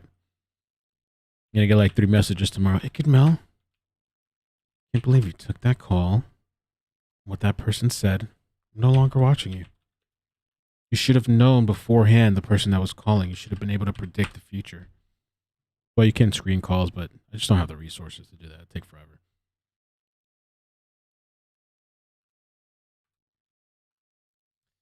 All right, let's just a little bit of calls. I can do maybe an hour's worth extra if we do. There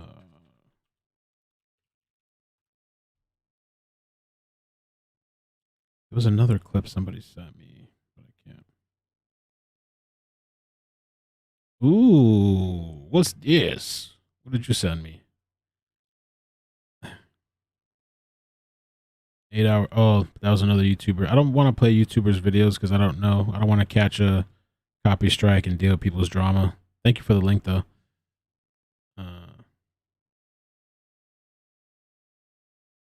Even though I don't think that person's drama, I just don't want to take the chance. It's just too much. All right, I'm going to mute myself for a second. Let me do this, too. Mute myself for a second.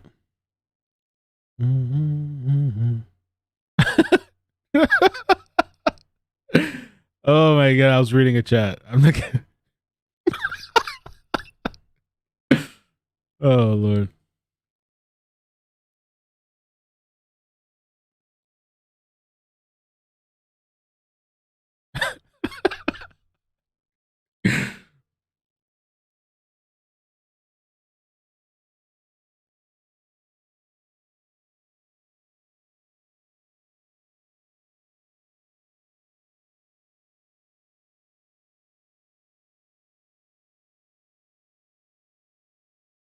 From the Call-In Studio web interface.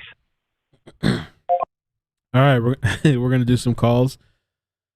I think I'm gonna have the line 5 at a time to try to just keep it under control. So if you're trying to call in, once it's full, you're gonna have to wait a bit. 3-minute calls, and yeah, let's do it.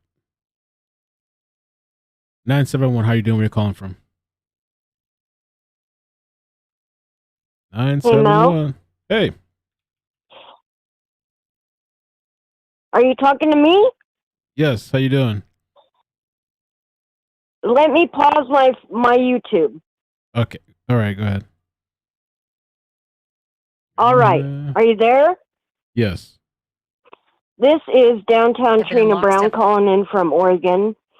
I wanted to tell you the Mayahatchee or whatever creek where he was found. Wikipedia says it's an old Indian burial ground. And I'm wondering if that's why they've found 7 bodies. Found how many bodies? 7. Since they've been searching for him, they have found 7 bodies. But yet they find him and then we hear nothing about it. Is it possible? Do you have like a source for that? Is it like an article somewhere maybe after you can send to me so I can look that up too? Yeah, I can send it to you what I saw, yeah. Okay. Yeah, that'll be good. But yeah, I didn't know that. I haven't heard of that. And I didn't even know about the whole, you said an Indian burial ground. Yeah, an old Indian burial ground. Interesting. That's what Wikipedia says, yeah.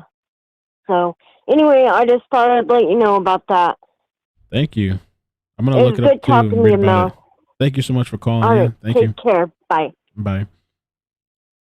If anybody knows about that, yeah, send it to me if you can find an article or somewhere about that. I mean, I wouldn't be surprised. I guess they found a couple bodies, but I would have thought maybe they'd say something. I don't know. All right, 317, how you doing? Where you calling from? Hey, can you hear me? Yes. Oh, okay. Hi. Hey, welcome. Yeah, thank you. No, my thought was just when you were speaking right before you said you were taking calls. So what if Brian came home and I don't know, I know there's a lot of heat on the Laundries and absolutely I totally feel it's all shady too. But what if he came home and told them, oh, well, we broke up or she went off or we had whatever happened. And so they might not have known exactly what was going on. And maybe over the course of him being home for a week or two, I'm sure things kind of escalated and maybe they got more information, but I'm sure it was just a whole mess on their side as well, because he may not have been able to communicate. It's really difficult to, it's really difficult to speculate on everything. And everyone's bouncing around about all of the stuff, but that was just a thought that I wanted to share. Does that make sense? Thank you. Yeah, I mean, it's a possibility. Maybe maybe he lied to the parents. Maybe they didn't know the full story. I know a lot of people have countered that with like, but why wouldn't they answer the calls, or why wouldn't they talk to the family at least, or because Gabby was living there, shady as hell. things like that. Exactly. Yeah. Mm-hmm. But no, thank you. I appreciate it. Yeah, we don't know exactly what they knew. I don't know if we'll ever know. Exactly. Well, at this point, it's very interesting, but I imagine that I think it was just a huge, whatever it was, I just think it was just a huge mess. I think it's probably simpler than everybody's making it. So that's all I'll leave you with. But I mean, I'm sure it was very complicated in its own way, but I think that it's definitely probably a simpler, like a simple case of maybe like things got out of hand and he killed her, and then he came back and had to deal with it and then killed himself, right? But anyway, it's a very sad situation. Sure, have a good night. No winners, Bye. no justice, no nothing. Yeah, pretty much. Exactly. Absolutely. Thank you. But anyway, that's life. All right, have a good one. Bye. You too. Thank you. Let me grab these super chats real quick. By the way, in the background, who sent this to me? Colin sent this to me. Robert Pinkton. And I remember listening to a podcast about this. This is the guy that supposedly fed women to pigs, or was it pigs or? Yeah, it's a long story. Maybe we'll do a video on that one day. I don't know. I've been wanting to kind of like do old stories sometimes, once in a while. Okay. 801, how you doing? Where you calling from? Hi, this is Jill. Hey, Jill. Welcome. Welcome. Do you remember yesterday in the interview with Banfield that the one thing he was adamant about was that he did not contact the FBI on Friday? And in that conversation, he said, I can tell you that Chris and Roberta did not formally fill out the papers for a missing person. And so I'm thinking, of course, it was Cassie. But how crazy is that? I mean, he calls on Monday night. He's that concerned, but he's gone for hours. It's just the whole thing about that is really confusing to me. I was confused a little about that too. You're talking about when did he say he contacted the FBI on Monday? Yeah, is that what he Monday said? night. Right. Yeah, that was kind of weird too to me as well. But then supposedly the parents told police on Friday that he was missing. Yeah, but and I'll have to rewatch it. But in that, he said there was never a formal. I did not contact the FBI on Friday. That's what he kept saying. Mm-hmm. And then he said, and I know that Roberta and Chris did not contact them either. And she said, so it was Cassie? And then he got confused and thought it was a different conversation. But I just thought that was weird. Oh, thank you. Wouldn't Appreciate that be sad if Cassie was the only one that formally said he was missing, you know? Right. Brian Laundrie's remains. Anyway. Well, just thank wanted you. to throw that out. You Yeah, bet. appreciate the and call. you're doing a great job. Appreciate Thanks, Jill. everything you do. Thank Okay, you. bye-bye. Take care. Yeah, I feel like that interview I might have to rewatch and listen to it again. Maybe. Thank you, Hey Sunny Girl, for the super chat. I'm thinking maybe Brian thought he had his own phone and he was texting Roberta on the 27th and mistyped Stan instead of Steve. A couple of people have told me that they thought that was Brian and he texted the wrong person. He meant to text his mom, not Gabby's mom, kind of thing. But thank you for that. Rose, thank you for the super chat. Thank you for all you do. Thank you. Next call, 909. How you doing? Where you calling from? Hello. Hi. Hi. Welcome. Am I What's going on? on? Yes, you're I on. apologize. That's okay. Oh, No problem. awesome. Hey, Mel. Hey. I've been watching you for a long time. This is Ireland.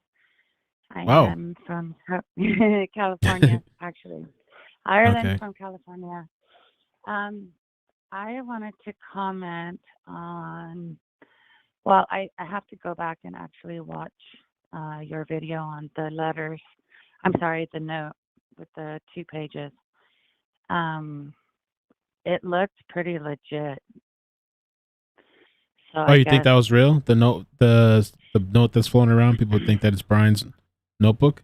the 2 pages that I saw looked legit. I want to. Hello. Someone said hello to me. Sorry. Oh, it's okay. I I actually want to. Oh, wait. Let me see if that's it. What you just put up. Just wanted to say. I'm sorry. Yeah, I think that's the 2 that I saw, and it actually came from a news source, a reputable news source. However, I don't have it in front of me. But I again didn't watch your earlier. I didn't watch your. I didn't watch your thoughts on what you think about the whole thing, or if it was debunked or whatnot. Yeah, I spoke about it a little bit yesterday, and I don't think this is real, like his. I just feel like this would have been all over the news. I haven't been able to find any kind of source. Somebody said they saw it somewhere, but now they deleted it and it's gone. And yeah, I don't know. This doesn't look like anything that was exposed to water. I read this last night, but I don't believe this is real. Okay. Well, Mhm. yeah, that makes sense. I'm still gonna check it and compare it to his writings. Hopefully, if I can find something with his actual penmanship. Also, in regard to people protesting, and I love the fact that you can remain so.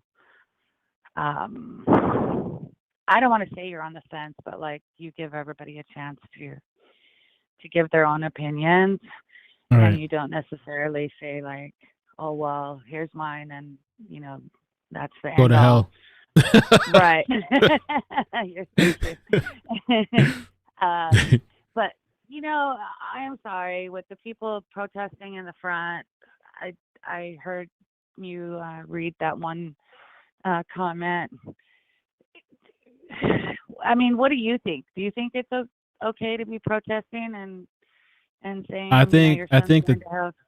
I think the time for that has kind of passed now. Like Brian's dead. I mean, I get that they still need answers. I don't think that anything else is going to come out from being in front. I mean, maybe they're trying to make him snap or something. But we don't. Right. There's still a lot of bits of information that we don't know. I mean, the one credit that I'll give, and I'm not gonna I'm not gonna bash the people out there. I don't know those people. They haven't been violent. That's what I love about you.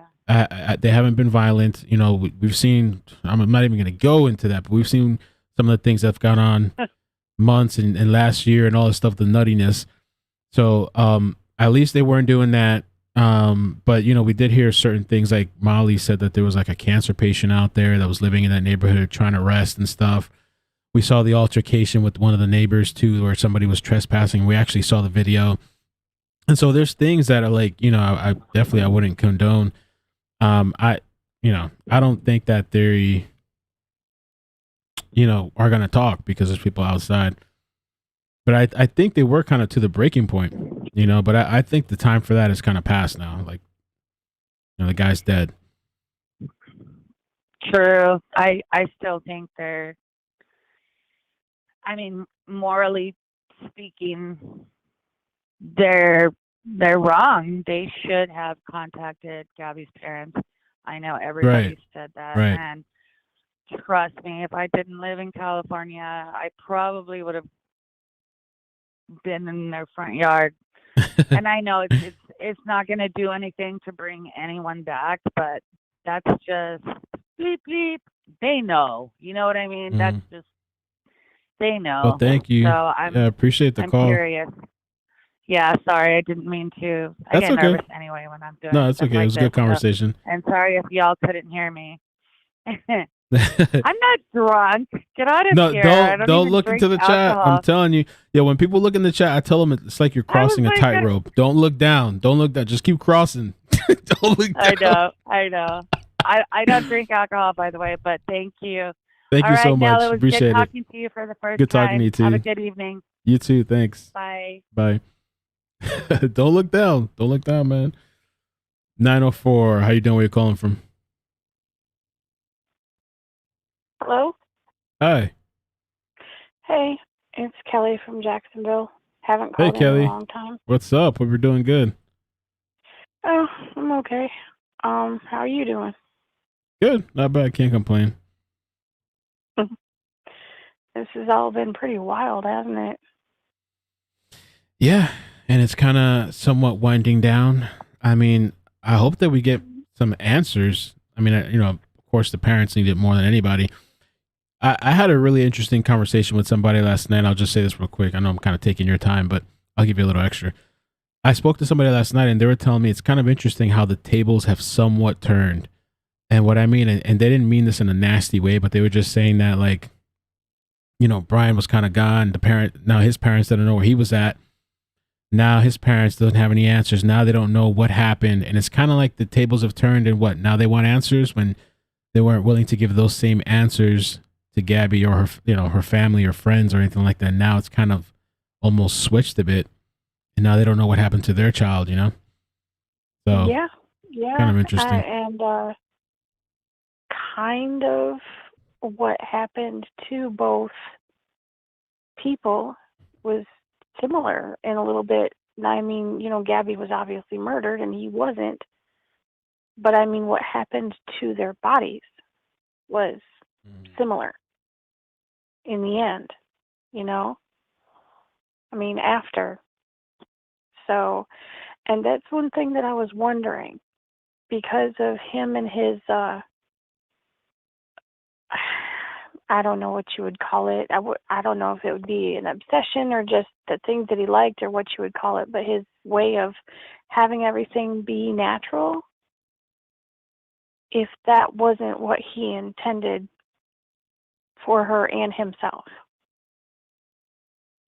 on purpose as like a weird circle of life kind of thing, like instead of being buried in a formal funeral, formal ceremony, formal coffin, all that normal stuff that we do for the people that we love, if it wasn't some weird way of being natural in his eyes in death. Not necessarily that the offing himself part, but the wanting that natural way instead of being buried or instead of being cremated or something. And especially not going to prison. I mean, because I don't see him surviving prison. I really don't. I mean, I think that would be the reason that he would kill himself, is to avoid prison. Yeah, there's kind of a little bit of debate and conversation whether, he killed himself or and like animals got to him, or he was just out there and animals got to him. I don't know. Like an accident? Yeah. Yeah, I mean, it's totally possible. People get attacked by animals all the time. Bears in the wild or gators in Florida or whatever. It does happen. So it's totally possible. Yeah. I mean, he did put himself in that environment. And I wouldn't call him a survivalist, but I mean, even as a camper, he knows there's wild animals. So, well, thanks. Yeah, it's a risk you take. All right. Well, thank you, Kelly. I appreciate the call. Yep. Have a good show. All right. Thanks. You too. Bye. Okay. Give me 1 second. I'm going to take the next caller. We're going to keep it rolling. I think this is thank you to Momo for sending me this. It was in my Facebook inbox. And this is what one of the callers was talking about. And so the bodies, though, are in different states, I believe. At least 7 bodies found. Not all just in like the one, not in Florida, but I wonder what's homeless man in Walmart, Alabama. Oh, I think I almost forgot about that. I think one day we were watching during the live stream and people were thinking, we all thought maybe it was Brian, but then they said it wasn't. That was kind of crazy. Okay, 405. How you doing? Where you calling from? Yo, what's up, Mel? This is Danielle calling from OKC. How you doing, man? Hey, Daniel. Good. How you doing? Pretty good. This whole thing has been pretty wild. I've been watching your show since it started, which is how I found you. But Thank you. I think it's kind of crazy that that it's all pretty much, it's not over, but that day whenever they found the remains was like, and you were streaming, I was like, oh, this is it, man. I just like had that feeling in my gut. Right. Yeah, I was really surprised. I was we were thinking because a lot of the media was talking about like, oh man, it could be a long, long time before he's found, and people were thinking he's long gone, and we got all those reported sightings and all these different places, and I mean to the flower bed, to the bunker, to Canada, Mexico, all this craziness, and he was right there, Yeah, I feel like there was a lot of imagination, speculation. Like everyone's just like, maybe he's in Canada, maybe he's in Mexico, and like maybe gave him a little bit more credit than I think like the last caller was probably pretty like spot on. He could have just fucking he could have just went out there mad, and and something happened. And I think like. It's crazy with the parents and everything like that. And then the Donna with the call, like we don't even know if that was for sure, but that freaked me out, man. I was like, if that was real, that was really him. That was a creepy voicemail, but I don't know. I hope that Gabby's family can get some peace from this. And yeah, it is crazy how the tables have sort of turned, but hopefully, hopefully it can shine a light on more missing people cases and stuff. And yeah, get for more sure. Into it, but. Appreciate what you're doing, man. Thank you. Yeah, appreciate you calling in and contributing. Thank you. Yeah, have no problem. Have a good night, man. Take care. You too. Good night. Bye. All right, bye. 412. How you doing? Where are you calling from? Hey, Mel. This is Bruce from Pittsburgh. How you doing, man? Hey, Bruce. Good. Welcome. Hey, man. I still have issues with the Laundries going up the other day by themselves, calling the cops. And that video from that Fox guy, they just start walking down the road and the dad just wanders off into these high weeds. And the mom's walking down and she keeps turning her head and looking around and shit. And dad disappears in the woods and comes out with a bag. It's just, there's nothing, I don't believe in coincidences. I believe in facts. And that was just too strange, How like they came there and like I think they said within an hour, they found his belongings. Right, and and Dad just happens to wander off into this one area where you see him high stepping over shit, and there's bushes up over his shoulders. I don't know. I just don't know how he saw anything back there unless he knew it was there. That's the only thing I want to point out, man. And you've done a great job covering this and other issues and. Follow you every day, man. So keep up the good work, and God bless you and your family. Thank you. God bless you too, man, and your family. Take care. All right. Take care, buddy. Bye. I see. I saw Ashley put in the chat. Doug live from Northport is in front of the Laundrie's house, and I'm looking at it a little bit. I guess he's just like driving by or something. I don't know what he's doing. Driving by the memorial. I guess. Damn, they got that thing lit up too. They set up lights out there. Let me see. Oh, I guess they put lights for it. Guess he's driving by. Next call 914. How you doing? Where you calling from? Hi there. I'm calling from DC. How are you this evening? Hey, welcome. Good. How you doing? Doing well, thank you. I just had two quick comments related to previous callers. The first was, sorry, my dogs are here in the background. The first was related to the caller that just was on about how obviously a lot of people are bringing up how quickly the father was able to locate his belongings. And I was watching a show earlier and it was very interesting. There was a guy who lives in Florida and actually went down to the park today and walked through the path of where they found him. And he had said right off to the right of where the belongings were found by the father, there was this very elaborate tree area, almost as if it was somewhere that potentially could have been a favorite spot of theirs, and it was very picturesque.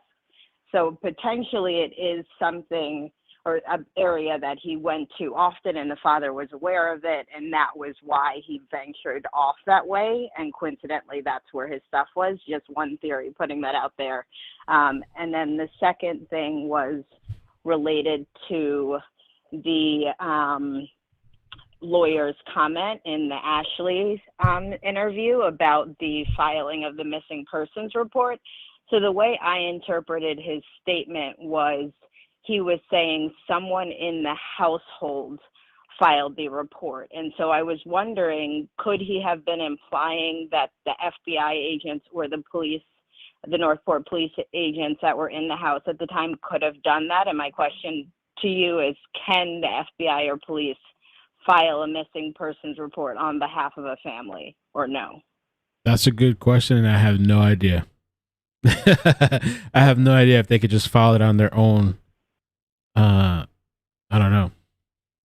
Because I know a lot of people are theorizing that he was implying Cassie, but I didn't read it that way. I read it. I didn't pick that up either. Someone that was physically in the house at the time, and there were FBI agents and Northport police agents. So I was thinking maybe one of them filled it out, but then I'm thinking, is that allowed? So I don't know.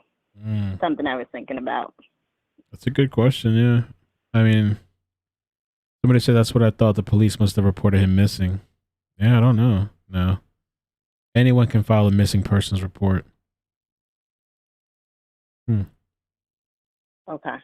Well, good question. Maybe something to look into and kind of follow up on. Right. Well, thank you for having me. Take care. Thank you. Thank you for the call. Appreciate it. Yes. Bye. Bye. Real quick, I think Aaron talked about this, the images, but he said it wasn't confirmed, I believe. And it says there, sorry, I'm new to Twitter, so I'm not sure how it works. I tweeted images from helicopter footage that shows where they found the body 10/7, and the dad is looking, doesn't show waist deep water. You can see the dry area.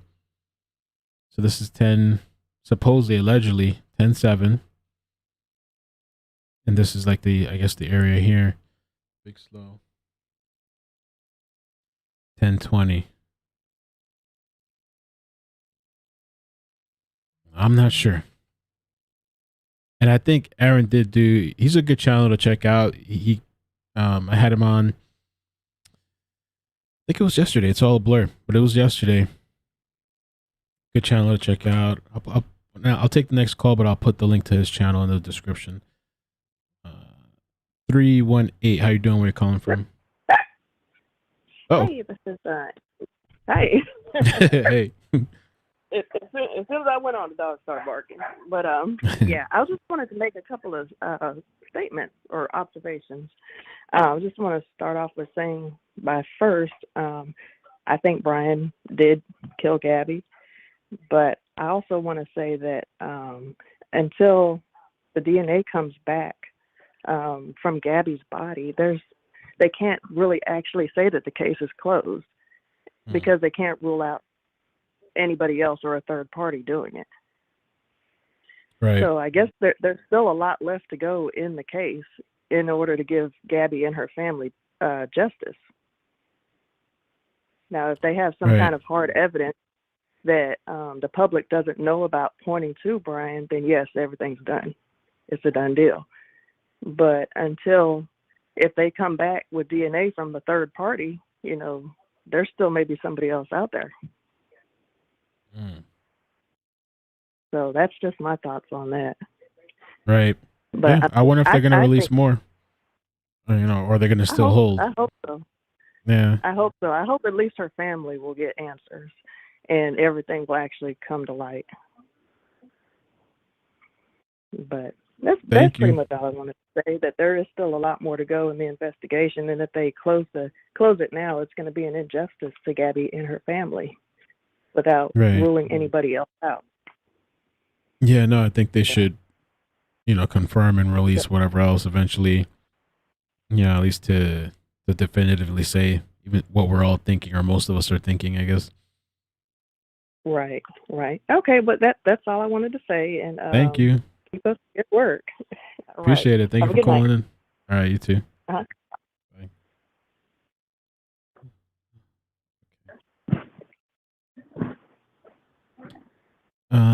Okay, next. Aaron's video is already in my description. This channel and video. He did a really good breakdown of the map and area. It's a good channel. Sacha, thank you for the super chat. Breaking news: DNA shows Bertolino is Brian's real dad. Canceled twice. M's, don't look down. Thank you, M's. Next caller is 973. How you doing? Where you calling from? Hi, 973. Sorry. Yeah, hi. I just was going to say that about the father, that joke we just said. I think you need to take the it's Amy, by the way. You should take a picture of Brian and Steve and Bertolino and put them side by side, and let's see if there's any family resemblance. Because since he knew him as an infant, who knows? Maybe we had some secondary infertility with that age gap between Cassie and Brian, and maybe we needed a donor situation. Just LOL. The second thing I wanted to say is I don't know why this mayor of this town isn't coming out, because they need to see how they didn't manage their own police department with this situation. We're talking about the police department. Mayors have to manage their police departments and see where they had a high profile case, and they should have been on top of what was going on with their police department. That's their responsibility to oversee what's going on. I don't know how Florida works, but in other cities, major cities, the mayors have some sort of say as to what's going on and how managing these high-profile cases. And the last thing I'm going to say is that this thing just gets me more and more confused, and I don't know how you guys are keeping up with these timelines. It's just making my brain spin, But that's all I have to say. But I really am disappointed with the mayor not coming out and stating something about how their spokesperson and how they let Brian slip out of the house. That's something that they really need to investigate. Who's the mayor over there? Procedures. I don't know. I have no idea. But I'm just saying, what you always hear mayors come out and speak about, or any kind of public officials come out and speak about how they're managing these cases. And I just think it's a shame that they weren't proactive in the beginning. They let this slip through the cracks. I think it's an embarrassment to that city. That's it, Well, thank you. I don't know. Appreciate no one's that. talking about that. All right, have a good night. Bye. You too. Thank you. Good night. It's interesting. Yeah, I mean, I saw DeSantis make some sort of statement and said that he spoke to, I think Gabby's father, or somebody in the family. 765. How you doing? Where you calling from? Hi, am I on air? Yes, you're air. You're live. Welcome. Okay, first, I just wanted to say, if I understand, I'll probably offend some parents out there, but this is something that's really bothered me. Brian's parents, the person he became. Wait, it cut out. Can you say that again? My brother. Can you say that again? Repeat that. And when you constantly enable and spoil a child, blame everybody else for everything they do, they end up entitled. He felt like he could put his hands on Gabby from all the evidence, and that was okay because he was upset. But then when he came home without her, instead of being like, okay, for once you have to do the right thing, we have to go to the police, we'll support you, but we need to do what's right here and tell them what you did. They hid what he did, enabled him basically to walk off by himself and potentially take his life. Whether that was right or wrong, that's not my choice. But had they just turned him into the police and stood by him, he would probably still be alive. But they just lawyered up and let him keep quiet, I guess. And this is something that I watched my own parents do with my brother. Like I said, he's now serving a 20-year prison sentence, so it does affect me personally. But I don't understand, like, how they said we couldn't stop him from walking out the door.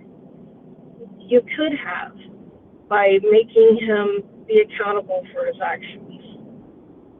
And I just don't understand why the lawyer's saying, oh, they couldn't do anything to stop him. They just let him do what he did.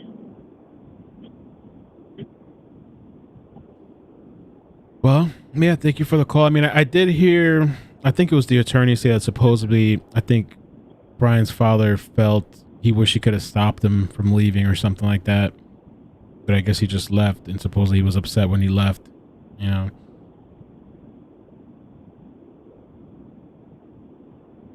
But yeah, thank you for the call. Appreciate it. Hello? Hello? Hi. Yeah, thank you for the call. I don't know if you heard me. It might have cut out, but I was saying thank you for the call. Oh, I think we lost her. All right. Well, thank you for calling. Oh, I think we just got her back. Oh, well. Sorry. Canceled. Let me show you guys this real quick, and then we'll get to the rest of the calls.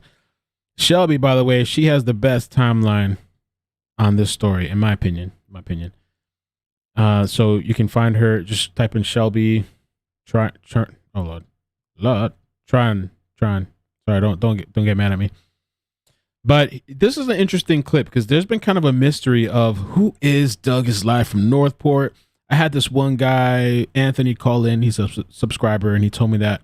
I don't know if you guys remember the clip where Christopher Laundrie and Roberta Laundrie, they're being shown a picture and they kind of get emotional, and then this guy walks by with a dog and stuff. And Anthony was like, I think that was Doug live from Northport. People have been trying to contact him. People have been trying to offer him help, but he's kind of elusive or reclusive. I don't know what the word is, but I guess he just likes to stay to himself.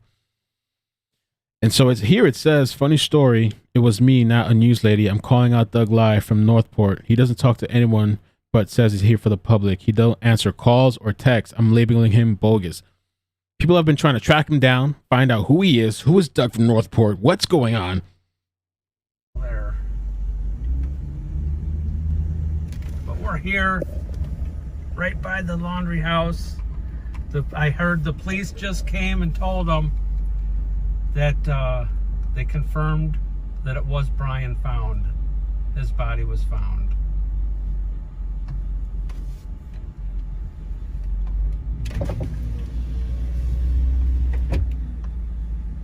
Oh shit, she saw us. She's waiting. Oh, so somebody caught him. I guess this is all the weird stuff that's going on scene, I guess. All these people. Oh shit. So somebody. She saw us. She's waiting. She's a news lady. She wanted to talk to me. They're on to me. He's been going out there, I guess, like every day or every night or something, and he's been doing his own searches. No shade or anything. But it's kind of interesting and funny, the whole, they're trying to track him down, find out who he is. Let me see another thing here. Oh, there's another sign. That's it. Let me take the rest of the calls. Doug from Northport. 318. How you doing? Where you calling from? Hey, Mel. It's technical. Technical. What's up? Thank you for calling in. Thank you for holding, too. I was just calling because you mentioned me, and I wanted to say you said it exactly right. It's exactly right. Premeditation can happen in the blink of an eye, and the Supreme Court has so held. So that's exactly right. Okay, and yeah, I didn't know that. I was having a hard time. Right. Oh, she is. Also, okay, good. Ashleigh Banfield was talking to the lawyer about what I was talking to you about on Discord a couple of nights ago. And I was talking about the privilege in representing the whole family. Right. How does that work? Can you explain that to us? And by the way, you're an attorney, right? You could just tell the people so then, or yes, or you practice, yes. or whatever. Okay. I'm retired. I'm medically retired, but yeah, I was licensed in. I'm still licensed in Texas and Louisiana. Okay. I just don't practice anymore. But okay. what I was going to say about that is, maybe you weren't on the call, but it was a voice chat the other night, and I was somebody was asking me about, can he represent the whole family? And the answer is yes, but no attorney in his right mind would do it because of conflict of interest. If the parents' legal interests somehow differ or verge away from Brian's legal interest, then you've got bad conflict of interest. And even if you sign a waiver, if the client sign a waiver, it's just asking for disciplinary action by the state bar. And I don't know any lawyers that will do that. Also, if the lawyer was talking to Brian as a client, giving him advice as a criminal lawyer, and a third party or parties were there, it vitiates the privilege. There is no privilege if a third party was sitting in on whatever conversation. Really?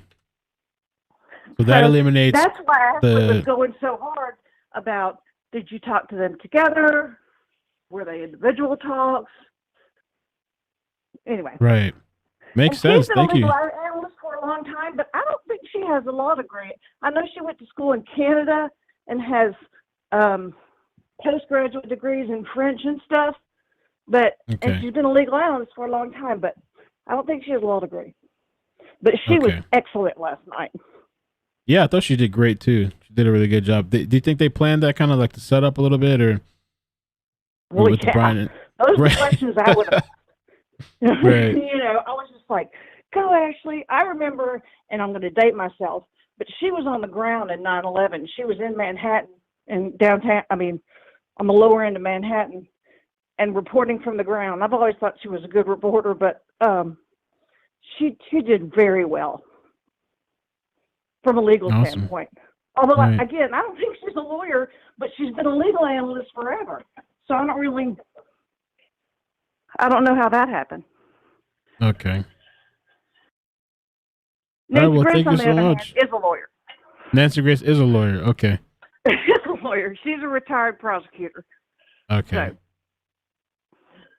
but anyway, I just wanted to call in and say hey, and I was trying to get a chat in, but for some reason it wouldn't let me chat. I guess like a regular I chatted chat? before. Like, and just on this live, I don't know what was going on. Okay. I don't know, so I called. Oh, well, thank you. I appreciate you calling in. You're exactly right. Yeah, great job as always. Thank you so much. And thank you for being on Discord and everything. A subscriber and supporters. Thank you. Oh, you bet. Doing a great job. We'll talk to you soon. Bye-bye. Bye. Somebody was saying, too, that Doug was being chased or something. Some blonde lady. That might have been her. This is the guy. So when somebody called in, they thought this guy was Doug. Real quick. I don't know who did all the zooming. I wish they didn't zoom so much. I guess that's what they were trying to do. But they thought this guy was Doug. God. Why music? The guy with the dog walking by. I don't know if that's really him or not. But everybody's been on the lookout for this Doug guy. I don't know why. They're trying to contact him and get a hold of him. Thank you so much, Technical, for calling. Appreciate that. 678. How you doing? Where are you calling from? Hey, calling from Atlanta. This is Dana. Welcome. Hey, Dana. Love your channel. It's so great. Thank you. First of all, sometime I need to talk to you and see how I can get a phone number on my channel. Oh yeah. Can you? I guess email me if you can, and I'll send you like the link or the information, and we can ask. Yeah. I need some extra help, guy. I needed to say one thing. I need to tell you, which I fell upon. Everybody needs to go to Facebook and look at "Leave the Laundries Alone." Oh yeah. Mm-hmm. There, have you seen that? Yes. There is information on there that is very curious because they know a little bit too much. That spiked my interest enough that they have known the Laundries for a long time. And the information, no, they're not playing. And, you know, I'm like you, I know enough to be dangerous. And the information is a little bit too specific, that they're trying to protect the Laundries, and they've got personal pictures and stuff up there. Ooh. They're trying to protect them, but in protecting them, it looks like they could get them in a little bit of trouble. But that being said, I feel like Bertolino has messed up in the way he has tried to handle it. Yep. Yeah. Yes, What do you think in this last interview that he did, or just in general? The whole entire time. And what about like what part? Like just not having them talk or going. Not having them talk, not having someone handle what's going on with the family, and him just trying to handle it, period. This Freudian slip of the grief thing, they knew. Towards the end, they definitely knew that he had done it. If you read the whole entire thing slowly, of them going, read this is the truth, and start breaking it down, you will be, yeah. I'm going to check it out because I read it the other day, but I haven't checked out the new posts. They've been making some new posts. I read the long post they did the other day about explaining what they believe happened or whatever. No, some of it is not even belief. If you go back and read it slowly, shit. Yo, they're popping off. Yeah. I probably do need to read it slowly. Yeah. And then read some of the posts with the old photos. Yeah. Yeah. Okay. Well, thank you for that. Yeah. And the other thing, really, really quick, they did initially take them to that site, right? And said, this is where Brian is because it's where he typically likes to go. Right. I think that's close to where his car was left at, too, if I'm not mistaken. So that being said, that's basically where they found him when the waters went down. So it wouldn't be too hard to find him in a short period of time. So everybody's trying to say, oh, there's bones there. They planted him and blah, blah, blah. And I tried to explain to somebody, if you hand your dog a turkey leg full of meat, think about how long is it going to take that dog to clean that bone? Let's be realistic here. And then that body's been in the water. I feel strongly Brian did it in the first day or two. And he took his own life, period. And he's been there the whole time. Yeah, and this is from somebody that's not only worked in ERs, but I'm also a psychotherapist. So people are just trying to surmise too much because they're excited about, all these grandiose stories because the whole world's been on top of it. So anyway, thank you so much. Well, thank you so much for the call. Excellent. Yeah. And I appreciate you pointing me back to the Facebook page. I didn't realize they had all this new stuff on there. Yeah. But thank you, and I appreciate you, and I will email you. Thank you. Yeah, for sure. Email me. I can help you out a little bit with the call thing if you want. If that's what you want to do. Yeah. Thank you. Okay. No problem. Bye. Right. Bye-bye. Okay. Let me take these two people here. I want to kind of look into this page a little bit. 276. How you doing? Where you calling from? I'm doing all right. I'm calling from Virginia. Hey, welcome. Appreciate it. First, I have a few, three things, main things. One of them is pretty quick, but that I wanted to go over with you. First off, I'd like to say I appreciate your channel. I've been watching you since before this happened. The kid that was missing from the motel room, they found his car, but never found him. Yeah, Justin, I think. Justin Sywick, I think. Yeah. That's weird, man. I've been thinking of trying to get a hold of the parents or something because he's still missing. Yeah, he is. It was in my recommended, and you didn't. I'm glad your channel is blown up because of this. Because I don't know what you were doing before then, but it's obviously took off pretty. Yeah, good. I've always done stuff like this, but I never really stuck to the big stories. I've always done things that's not popular, but apparently you got to do a mix, man. That. Yeah. Well, I appreciate you shedding a light on smaller stories. My sister was murdered a year ago, and there wasn't anything nothing. To this day, there's still never been anything in the paper, and it was in a major city. It was in Houston, Texas, and I mean, she was found in a river floating, and like she's never been identified. I mean, they caught the people, and the detectives did their job, but they never, nothing, no news story, nothing. So I appreciate that. I'm sorry to hear that, man. Condolences.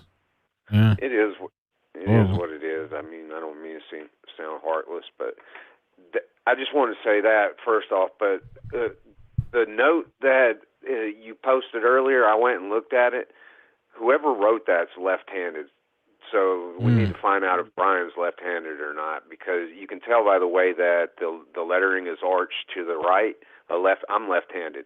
If you look at it, it arches to the right. That's how a left-handed person writes. They're going to write slanted because you have to write like kind of above your lettering, and your lettering pulls to the right.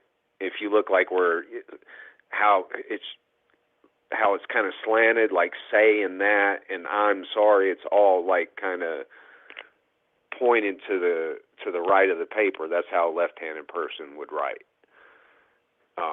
I call bullcrap on it. But, they're saying he is left-handed. Somebody said he is left-handed. I don't know if he is or not, but then it's possible. Yeah. It's definitely I think it's fake too. I think it's fake too, but I don't know, man. Imagine it turns out to be real. It's just a weird. It looks like it's on some sort of screen. I don't know if it's a TV or not. Then you can see some sort of video image in the background, but then you see like these words as well. So it looks almost like it's a computer screen or something. It could be a FBI computer screen or something that they have pulled up, but it could be someone just taped it to the computer screen and take a picture or something. But the second thing I want to say, everybody, this conspiracy theory that they planted his body, and how they found him so quickly. For one, it's already been spoken about I don't remember who talked about it, but I've heard multiple experts talk about it. They basically started at the head of the trail where they found the Mustang at, and it makes sense. They started at the head of the trail, and they walked in and started looking, and you can see the father's pants when he comes out of the woods. He's wet up to his calves, so you can clearly tell that he was walking through muddy swampland. You know, it was definitely underwater. Like it's crazy. What did he do? Sneak out in the middle of the night, and throw his son? How'd they get? It's just crazy what people think sometimes. But but it was stated that on some news agency that basically they started at the head of the trail where they found the Mustang, and that's just I believe he went in there. He probably did it in the first day. I'd say there's probably some kind of note to his parents in the notebook. I believe the notebook was in the dry bag, and those were leaves on the dry bag. I heard someone mention that was the leaf. Yeah, I thought it looked like a hole. Like debris. Debris. Okay. Debris. I believe the notebook was in the dry bag. That only if you're going to kill yourself and you haven't told your parents that you're going to do this, and you want them to at least understand why you're gonna. An outdoorsman, I hike and I camp and do things as well. And carrying a dry bag is you do when you're canoeing, when you're hiking, or you're going to be around water, or if it's raining. You want to keep your essentials that are perishable by water, that can be damaged by water. You're going to keep them in a dry bag. Like if you're canoeing, all your stuff is in a dry bag, like huge dry bags. But that it makes total sense that he would put the notebook in the dry bag. And Doug calls Dolly Vision. It's another YouTuber. I don't know if you're familiar with him. He was live last night while you were live with Doug who? Doug, the guy from Northport. Yeah. It's not this guy walking by on the screen though. I know one guy said maybe that's him, but people are saying that's not Doug. I don't know if that's him, but I know the voice. He calls in the Dolly. I listen to another channel at like 2 in the morning. He calls in night, and that same King Kniff voice, that crazy voice. King Kniff. But he calls in. So, Yeah, exactly, that boy.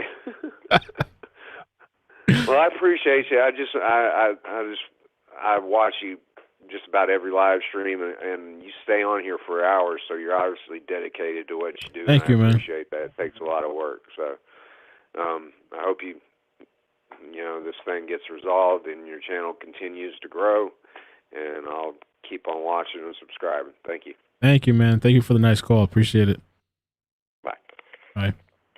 That was a good call. Okay, I have one more call to be caught up, and then I want to look at the Facebook thing. I suspended calls for now. I want to take a look at the Facebook thing. Maybe we'll open it up. Maybe we won't. I don't know after. But let's get through this one here. 352, how you doing? Where you calling from? Hi, Gainesville. Gainesville. Hey, welcome. Hi. I heard a caller earlier say something about that the reserve was open. Is it actually open? Hey, that's a good question. I heard that it was. I saw people somewhere. I don't know if it was in the live chat yesterday. They were saying supposedly it was already open because the private investigator called me the day before sometime, and he said that he doesn't think they're going to open it for a long time because they're going to have to look for little bones. But then I heard other people saying, "Oh, it was Facebook." People were telling me that supposedly it's already open. I don't know. I don't know what's true or not. Anybody in the chat know? Yeah, because I'm just imagining people going out there and looking, because the way they act at the family's home, I'm just imagining the people going out there and doing unfortunate stuff, Bossy Wife says it's open. We'll see if anybody else says the same. I saw, people are saying, they're making vids. It's open. Yeah. The chat's saying it's open. That's a huge yikes, but I guess I should assume they know best. I guess I would have thought maybe they'd have to search for more or every little, but I guess not. I guess that's it. It's weird. I just have another question on behalf of the Discord because. Oh yes. Yeah, they. Okay, so they were wondering if you have any further opinions on the family getting teeth from the black market.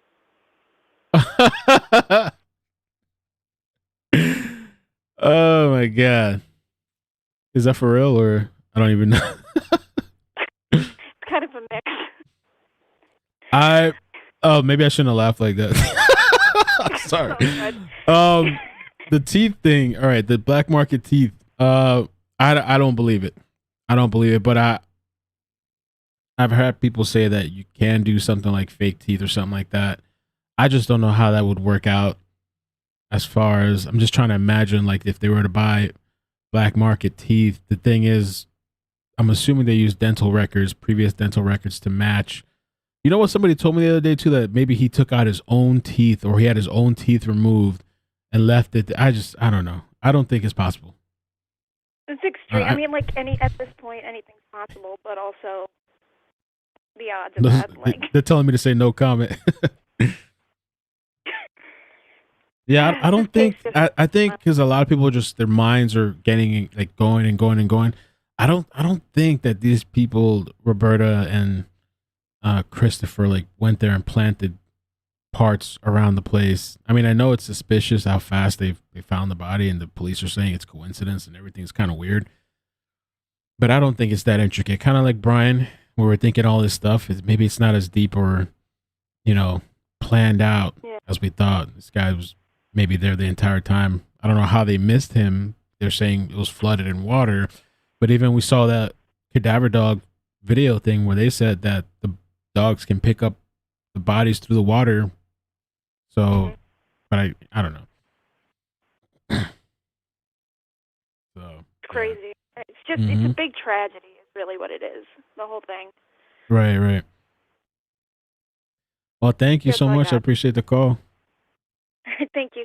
All right, thanks. Bye. I thought it was like a joke at first. I thought it was a joke, so I just busted out laughing, but it was kind of serious. So let's look at this page a little bit. I appreciate everybody on Facebook too watching, man. Thank you guys, man. I haven't been able to stream on Facebook because of all the issues that happen with streaming. But we got 2,100 likes, 2,500 people following. They are responding to the DMs, typically replies within an hour. Leave the Laundries alone. Let me check super chats real quick. Nora, thank you for the super chat. Forgot to read it a while back.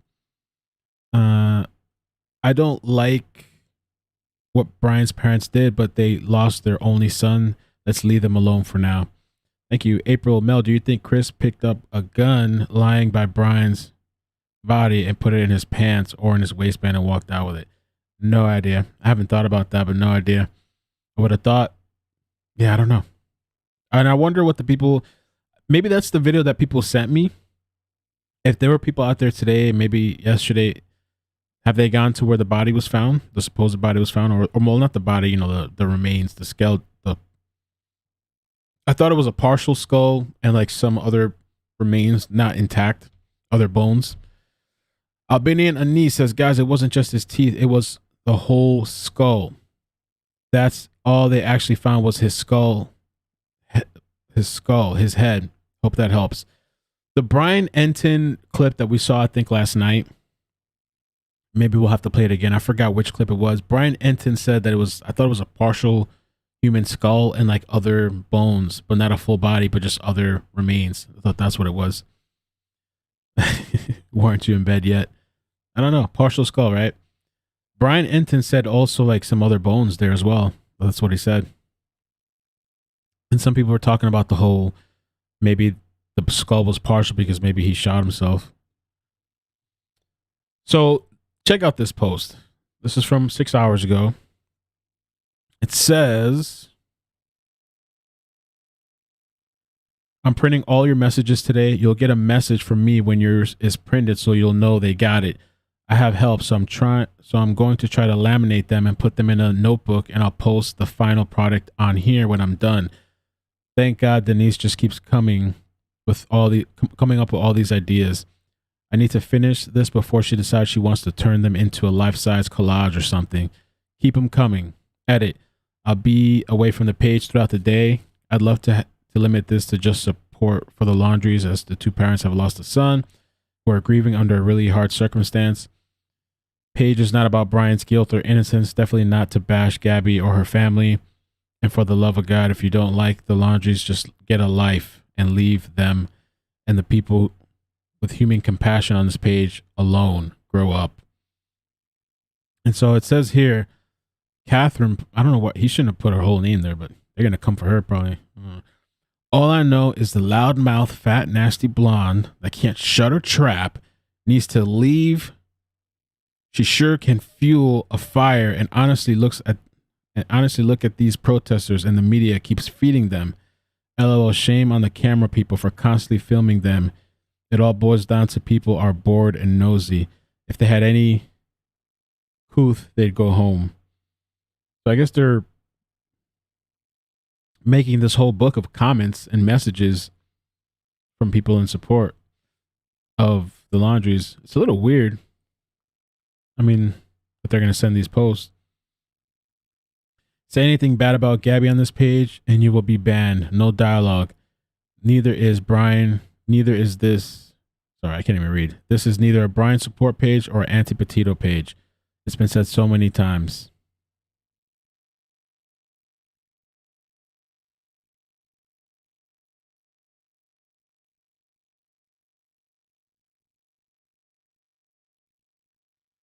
I wish they had gotten cameras sooner. This has to be scary, especially after someone just had threatened to burn their house down.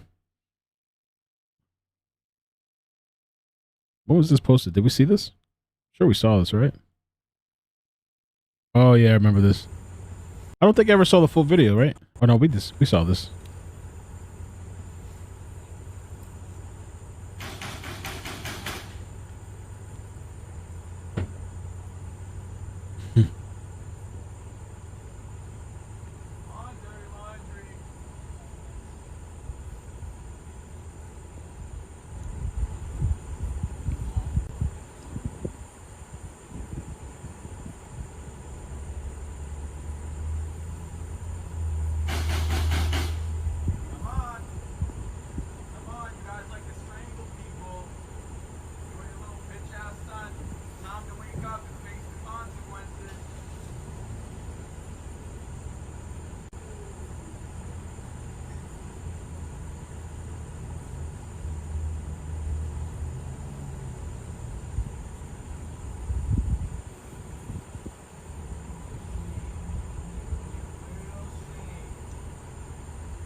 Florida.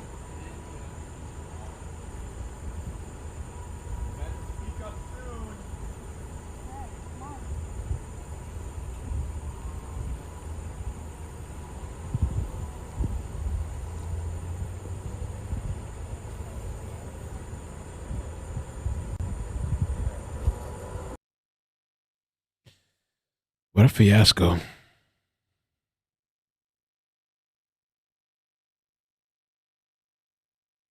I'll pay the $40 to that stupid lady for them so Chris and Roberta don't have to deal with that stupid crap, court crap, April. Oh, Lord. No, they didn't put it there to the law.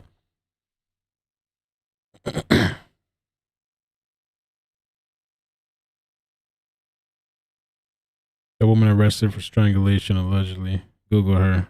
All the dangerous felons the guy in the hat did. Years in prison. That's why they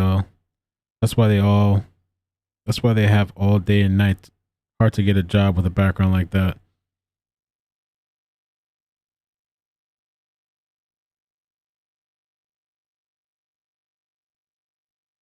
I guess they're serious. I thought it was a little troll page at first, but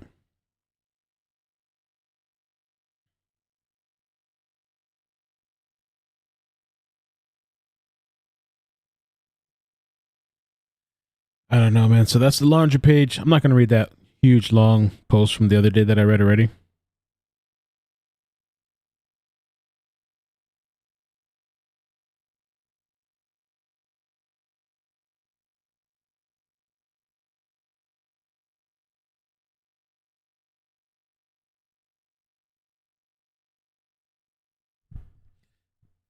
Yeah, I think we saw this the other day.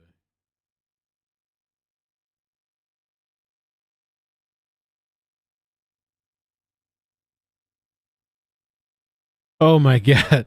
For all the ridiculous people saying that Roberta cheated with the attorney, this is a pic of young Chris, who looks just like Brian. Those people aren't scandalous. These people aren't scandalous, horrible people, and just outrageous theories and embarrassingly ignorant.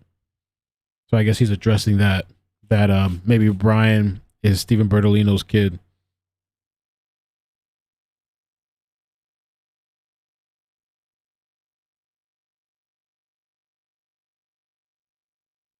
I don't know, bro.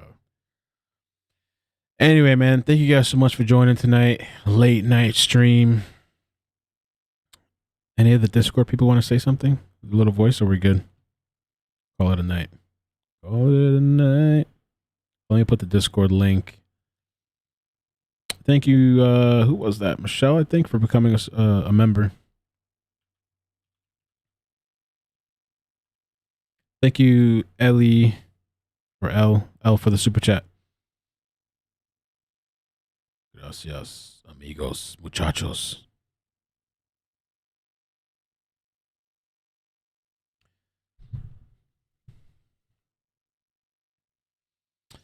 Yeah, I guess we'll see what happens, man. We'll be watching. I'm definitely gonna do an update on the Australian girl. There's some links that were sent to me as well. Discord is getting on and popping. Getting full, packed with people. It's getting organized. We're on the discovery option. I have people making new emojis for me. I have new server background coming up. We got new emojis for the members coming. A lot of different things in the works. Mr. Bertolino, but wasn't sharing it with Northport PD. Good evening, Brian. How are you? Good, good. Nice to hear your voice, Mr. Bertolino. Pleasure. I wasn't sure if it was my turn. And Brian, you know, I concur. It would be hard to believe that, right? So 2 days ago, I had a conversation with somebody in the Northport PD to clear the air on this one as well. And I offered to put myself on speaker so that brass could hear it, so that the upper echelons could hear it, that I wasn't trying to, quote, put the Northport PD under the bus when I brought this up. They told me in no uncertain terms that they had no idea that the FBI knew about this. They were completely shocked completely shocked on Friday to learn that Brian wasn't in the house. So, Brian, everything you say makes sense. Absolutely everything you say makes sense. That's so weird. On Friday? But I will tell you, it is not my responsibility to communicate between the FBI and Northport PD. I can tell you once again, as sure as I'm sitting here talking on this screen, the FBI confirmed in my office again today at 2:15, this is a non-issue for them. They have it documented that Brian was reported missing by me to them on Monday evening. My recollection was it was either Monday evening conversation or a Tuesday morning conversation, but I know that I reported it on day one. That being said, Ashleigh, you told me you would replay that clip. What you chose to do was bring Brian Enton in. I would ask you respectfully, let's play the clip. Let's hear, not from Brian, let's hear from Josh Taylor once again. I can spare the minute. Let's play it. Well, you wanted clarity. we've had 40 with you, but the control room is about to play it. So control room, fire away. Let's roll. I don't know. Let's listen to Mr. Bertolino says that he called and reported Brian missing sooner than Friday, and that it was just the official report filed on Friday. Is that true? I can tell you that the Northport Police Department, that when we got the call on Friday that he was being reported missing, was news to us. I was in the room myself. It was a very surprising moment. I can say that with 100% certainty. Whatever he may have said in passing, this is a situation where we're trying to, they were uncooperative on Saturday, not revealing any details. We've got a missing young lady. Really, their credibility was, what's going on there. If I'm understanding him correctly, he says that he may have said something to someone in the FBI. I don't know. I don't know if that's true. What I know is that none of our actions and what we've said show that that's a possibility at all. Do you see what they said? Nothing. So he said, I don't know if that's true, but then he also said, I don't, with everything, or not verbatim, but I don't know that that's a possibility at all. They says that it's a possibility at all. I mean, did you hear that last line, Mr. Bertolino? Nothing that we've seen says that's a possibility at all. What he said was he may have said it in passing, and then he said, I don't know. That's what he said, Ashleigh. I'll take the apology. He said it's not a possibility at all. No, he didn't say that. Not with Brian Enton, did he say? I think we should get Brian Enton, and he conducted the interview. He sent us the tape. We've now played it twice. Go ahead. I think what the Northport guy is doing too, he's trying to protect himself legally by not speaking in absolutes. That's one of the things that I try to do, not speak in absolutes with certain things. Hashtag that Twitter page, Nomadic Shack, which I've been wondering actually what happened to that page, Nomadic Shack, because the person I was talking to last night, Lynn's, we were talking about this thing, and I completely forgot about the Nomadic Shack. You guys remember the whole Nomadic Shack in that channel? People were, what was the Nomadic, or Track? I'm saying Shack, Track, whatever. What happened to his page? Did he delete his? Oh Lord, he's still going on. Well, that was from the 7th.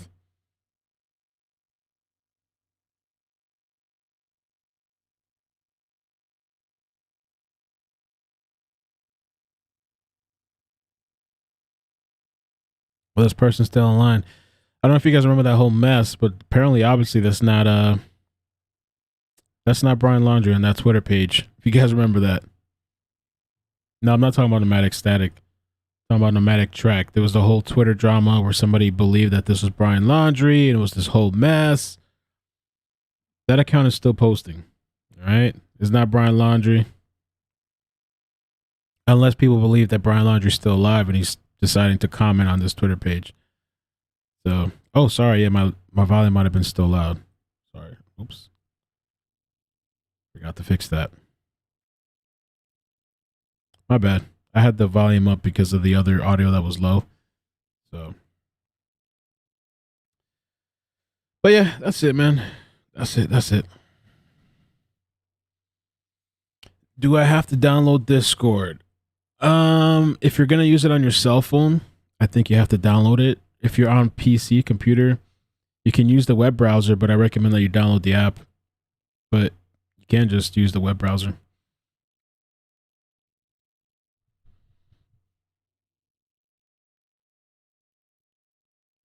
Oh, and by the way, yeah, Streamlabs, real quick while we end off. The Streamlabs bot, I'm going to work on getting a custom list. The machine is not perfect. The Streamlabs bot, it's just it's like a 1 second timeout. You're not going to get banned or whatever. It's not perfect. It's just a bot. So don't worry if it like times you out. It's just a kind of whatever. And then there's the YouTube filters that's there, like I said earlier. And then there's the mods, and you know, everybody's just trying to kind of make it an experience that's bearable, but it's not going to be perfect. And there's some weirdo mod out there. Well, some guy, I'm not even going to entertain the guy, but apparently this guy was still talking today on some other channel, upset that I didn't make him a mod. I've never seen somebody get that upset because you didn't make him a mod.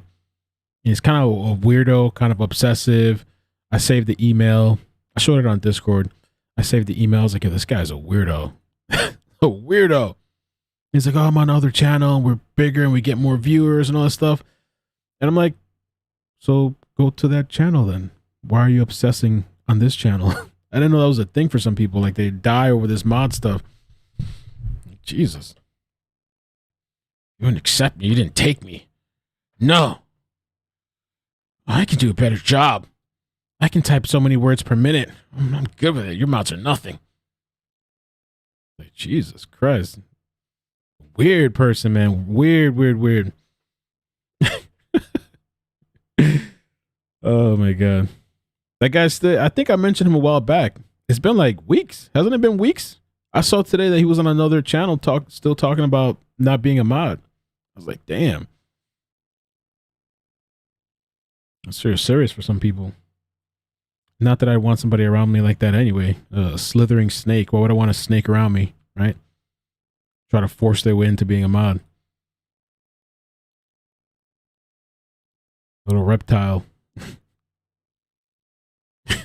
And then I saw his picture too. I was like, oh, Lord. I can tell he's a weirdo. Anyway, man, thank you guys so much. Have a good night. Thank you for the super chats. Thank you for everybody that joined in. Please hit like if you wouldn't mind on the way out. I'm telling you, man, check out Discord. Discord's blowing up. On Discord, we're also going to I'm planning on doing, I came up with this idea. The last Friday of every month, we'll do a public chat, like documentary or case discussion or something like that. We usually do it in the members, but we're going to do it once a month in the public. So for the people that are just in the public, you can come hang out once a month too in that area in the voice chat. So, but yeah, you guys have a good night. Take care. Peace.